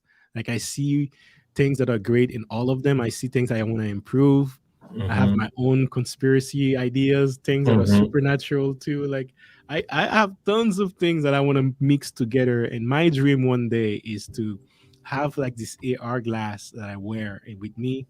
And then I see basically you, and I see your name pop on top of you. Yes. And I see basically a code that I will design to know exactly which personality type you are. Like, that would be my dream one day, man. Just to wear that. You need to work on that because first of all, that's an awesome idea, and that aspects of that are coming. So that the world that we're living I'll be in. ready. Again, I'm just waiting for the capital on my portfolio, but I have tons of ideas. That's definitely one I will do. Dude, but man, the way you talk about the part in terms of the Strength Finder 2.0 and this notion that the way that it tests you and the way that the quiz, the way it works is it really identifies the core parts of you that are instinctual, that reminds me a little bit. There's an aspect that you probably know with the Myers-Briggs type indicator where part of the efficacy that immediately comes out when you talk about when you answer the questions, you take it properly, and you begin to read some of the breakdowns, is the stressors. I don't know if you've read any of the breakdowns where it even has, stressors for each personality type and the way that a particular personality type responds to the stressors. Those are the things. This is part of what really helped establish the efficacy of the Myers-Briggs for me, because your stressors, you can't fake those things that stress you, and then your stress response. Those things are part of you. Those things that are instinctual, and so we can kind of play around in front with certain aspects that we want to apply to us if we want. But you can't fake what stresses you and then how you respond to stress. And so if your type indicator can accurately describe that part of you, then there's a good chance that it's got you pretty well pegged for pretty much everything else. Yeah, and then like I said, there was a lot of common points. I honestly, I think the way I felt about the Myers-Briggs, that was like the kind of like the introduction for me. That was the first thing I would love to do is do the 16 personality test. It was out of the free test I did, it was the most accurate. Absolutely. I actually think to me it's better than the Jordan Peterson test. All that was paid, but Jordan Peterson provide one type of information that is unique. That you don't find anywhere. So it's honestly, when I was doing this experiments with all the personality tests, I learned a lot from all of them. And I find that to me, they're all important because they each have a uniqueness that the others does not. But so someone who's 16, for example, yes, Myers-Briggs, go for it. At least it's so much better than anything else for free. And it's better to know it early than not know it but the benefit of the Strength Finder, it's also designed for career. right? Mm. Guides you on your career. It tells you, hey, don't focus on that because you suck at it. But this, if you focus that, and if I had done that, I would not have chosen engineer. That's how important it is. I study engineering, electrical engineering, but if I had done that, I would have known from either to go on anything that I'm creating a product. I'm creating a product. I'm marketing or business. Like these were obvious in my test that I have especially business, especially, and it's so funny because I end up gravitating towards that anyway without even doing the test. And as I was doing the test, I was like, oh my God, this is why I have this drive, this need of doing it like that, right? And it just made so much sense. But And identified it for you. But I have a surprise for you if we do the stream, because there is something else also that I'll share with you that most people don't know about. And it's very unconventional, right? It's, Okay. It might require, like, some people might call me, I don't know, like, people might not believe in it, but I have done my test with this. Okay. Since 2016, when I was obsessed with personality tests, till now. Okay. And I've done my experience with it, and it's so easy because it works with I don't want to give too much detail. Yeah, don't give it away if we're gonna do it. And I think we should plan to do it. And maybe as we should probably, we'll work behind the scenes, maybe some small series, like if we can't get it all in one stream, then maybe 2 streams. But if we can get it all in one live, then that's fine. we can manage. We can get it. Yeah, if a live is an hour or 2, yeah, we can. I'll manage with that. But man, this to me, actually, yeah. If we start talking about all the tests and then this one, we might. But I want to do it one live. But also, man, this one, you won't believe it at first, but you'll be surprised. You'll be surprised how accurate it can be. Okay. You'll understand my project with my glasses because I can pull that information on social media and learn a lot about you. Listen, I'm hearing you, and I'm incredibly like this notion that we're talking about right now of self-exploration and doing it in a way that maybe is a little empirical, and so you have accuracy, and so you have actual actionable information about yourself that you can use in accurate. More people, like, this is cool, so cool that we're talking about it. More people should be kind of in thinking about it like this, because it only serves to help you. It only serves to help you. So yeah, just you. Sounds like I met somebody who's more passionate about this particular thing. I was obsessed with it. I'm still obsessed with it. It's just that right now I'm more obsessed about crypto than I am about personality. But trust me, it's a job that I do all the time. And now I have a system of basically I automate it. I know what's accurate. I know my strengths, and I tailor. And that's why I want the glass, man. I want the glass so that I don't have to do all this work. I just wear the glass. I program it with an algorithm. And I'm telling you, if I do it that way, someone from far away, I can spot. The reason why I want to do that, I want to spot potential. Yes, I want to have an edge. Because my dream is to be a shark. I want to be the first Asian shark. I want to be able to. Makes sense. Someone comes up with a project, because you're not buying the project, you're buying them. And I have the glass right there, and trust me, when I say this, I'll show it to you. You will be able to see potential, and based on the way they speak, I'll be able to see if there are potential, if they are on the right path to that potential, and that will give me an edge as an early investor. I am telling you that.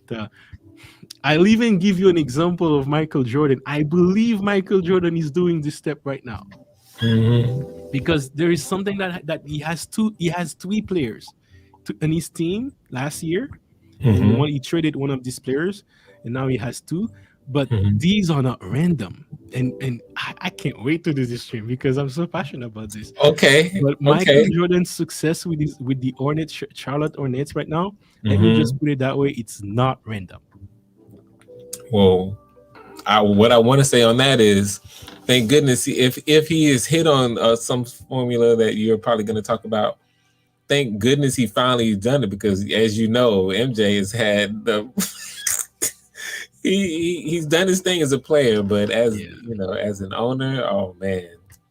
So Well, maybe I'll he's prepare finally something for you. I think I have a couple slides because I was so passionate. I put all of them in a slide so I can easily educate people on that. So I'll find that slides for you. And man, next week or the week after, whenever you want, man, let me know because let's plan it. Yeah, let's do it for.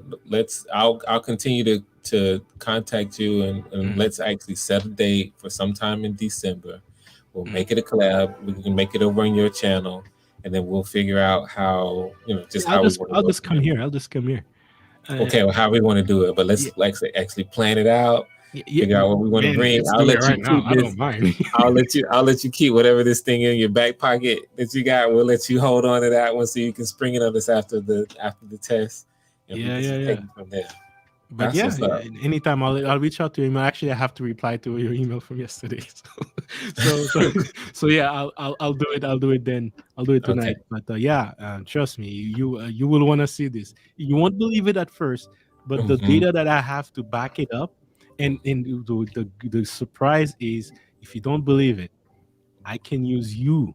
I can use your own information to tell you what it says about you, and you can tell me if it's right or wrong. And I bet you, I'll find you some common points that you will be able to like. Okay, see, and so you have me interested, and when you talk about unconventional, you're right. I'm just naturally. That's another thing about INTJs. We're gonna come with a certain amount of skepticism.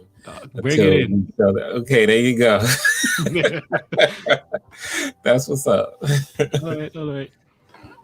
Okay, well, I appreciate you coming up, and also the insightful questions and that you had in terms of the correlations with storytelling and what the line that I'm going to draw with that.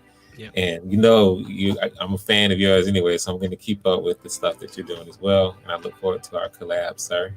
All right. Well, thank you, and then I'll reach out to you. All right, thanks. Bye. All right, bye. Yep.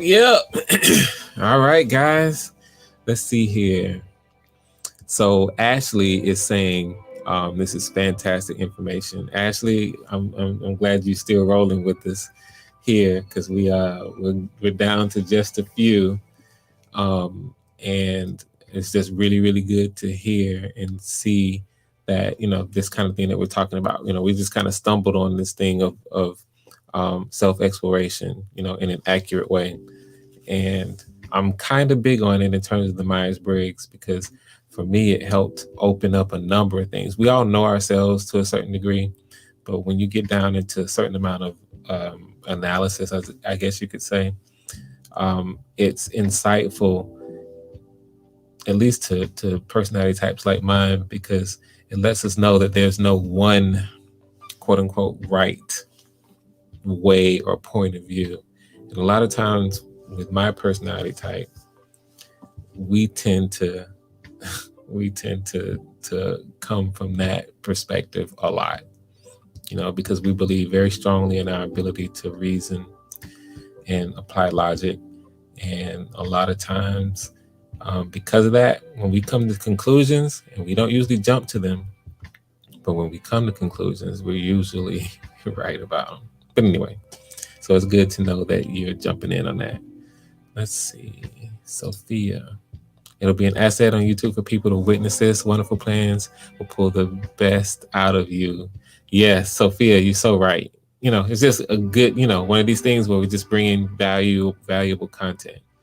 And this is the kind of thing that we want to do. We always want to be, and that's why I'm so appreciative of you all that are here, maybe the people that watch the stream, catch whatever parts of it, is this notion, we're Jen from On the Block with Jen talks about being the change that you want to see. She's mentioned that with objections, and it's a very good way to put it. We don't necessarily have to be doing what everybody else is doing, and if we can identify valid critiques and criticisms of the way certain things about the way the masses are going, and we want those to change, then we be the change. And so this is an example of that, where you just, hey, we're deliberately choosing not to talk about, the gossip or the drama or some of these other things, and no reflection, because hey, that gossip and that drama is getting folks views and serving the algorithm and all that. But if we're deliberately kind of choosing something else, then it remains to be seen whether or not we can be successful,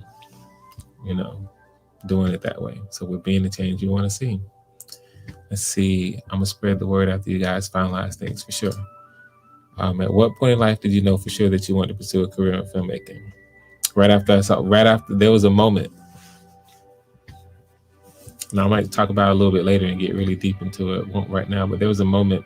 It was a single moment. It was a single instant where, as soon as I thought, hey, I can do that in terms of being a filmmaker, I was hit with the conviction that I was going to do it. And from that moment, I was 100% sure. So that's how I'll answer that for now, Ashley. Thanks for the question. And Von's back. We've been here so long, people leaving and coming back. Okay, I like that. Welcome back. Sophia, thank you, people in the chat, for vibing tonight. We are absolutely vibing. Can you guys still hear that music? Because I keep replaying that song. See, this is what I'm talking about. My plan is, I didn't want to give away too much, but I'm going to have a number of basically background tracks like this playing during my stream at various points. We all, and I have other songs here, but I don't know if they're good for what we want to do. I might try another one here after this one goes off. But if you guys are still hearing the track, then that totally works. Let's see. Knowledge and positivity will keep you in a precious realm. Facts. I agree with that, Sophia. Knowledge and positivity. That's what we want to be about.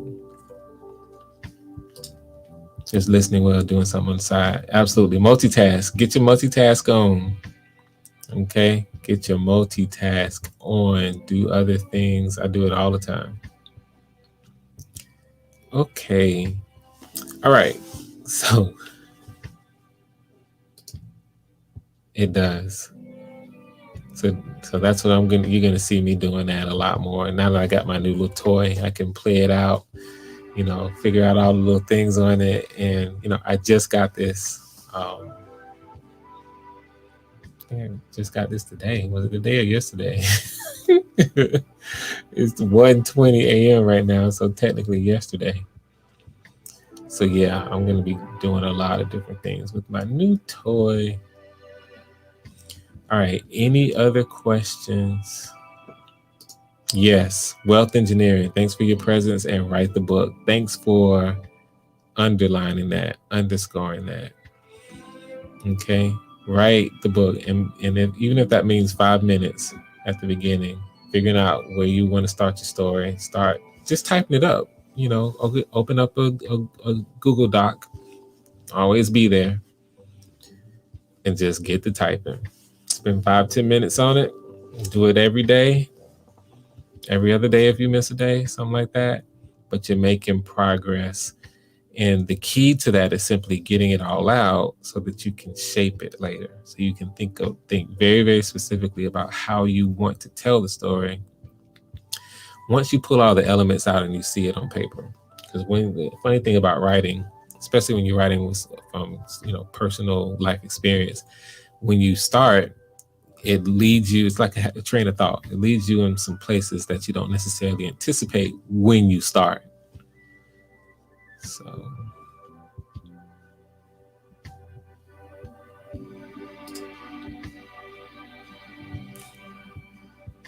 mine, it's not too late. Fine, I appreciate you, bro.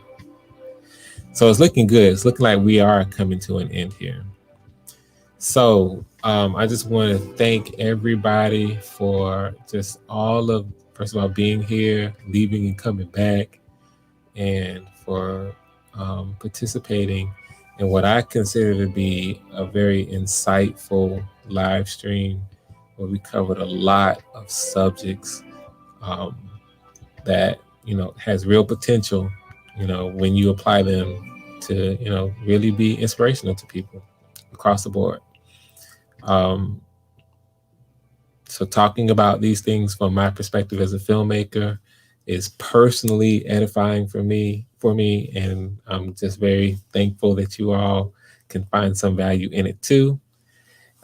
This is my first time going, you know, this late. It's 1:22 a.m. I think maybe this is the longest stream I've had, so this is nice practice too. This stream, just so everybody knows, from start to where it is now, it's been going on for 3 hours and 52 minutes. So this is a first for me, and it's just really, really, really, really cool to be in a stream like this. So appreciate y'all. Yeah, likes the chat. The likes beat the chat. Take a bow. Okay, that's nice. That's what's up. Likes above the chat members right now. This was great. Can't wait for the Love Chat Director's Cut tomorrow. Yep, so I'm going to pump that.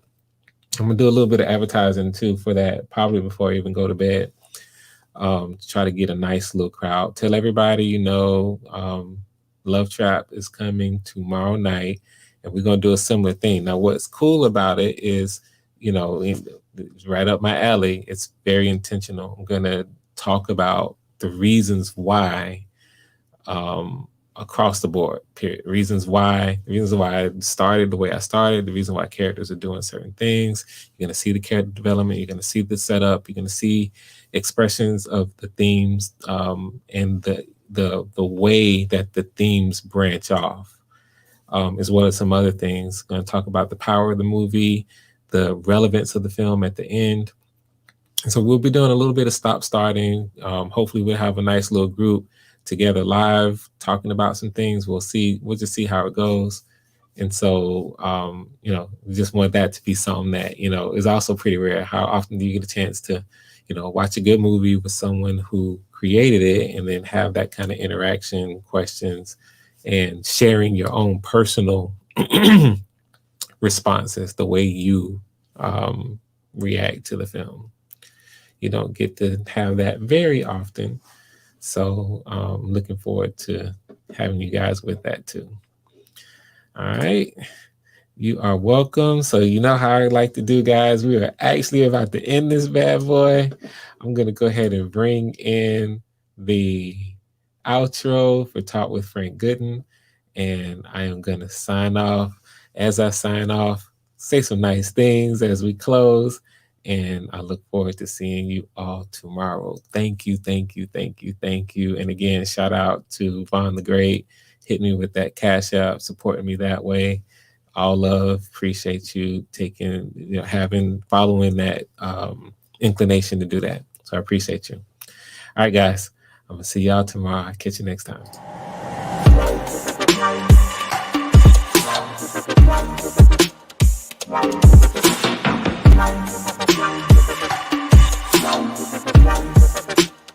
Wow.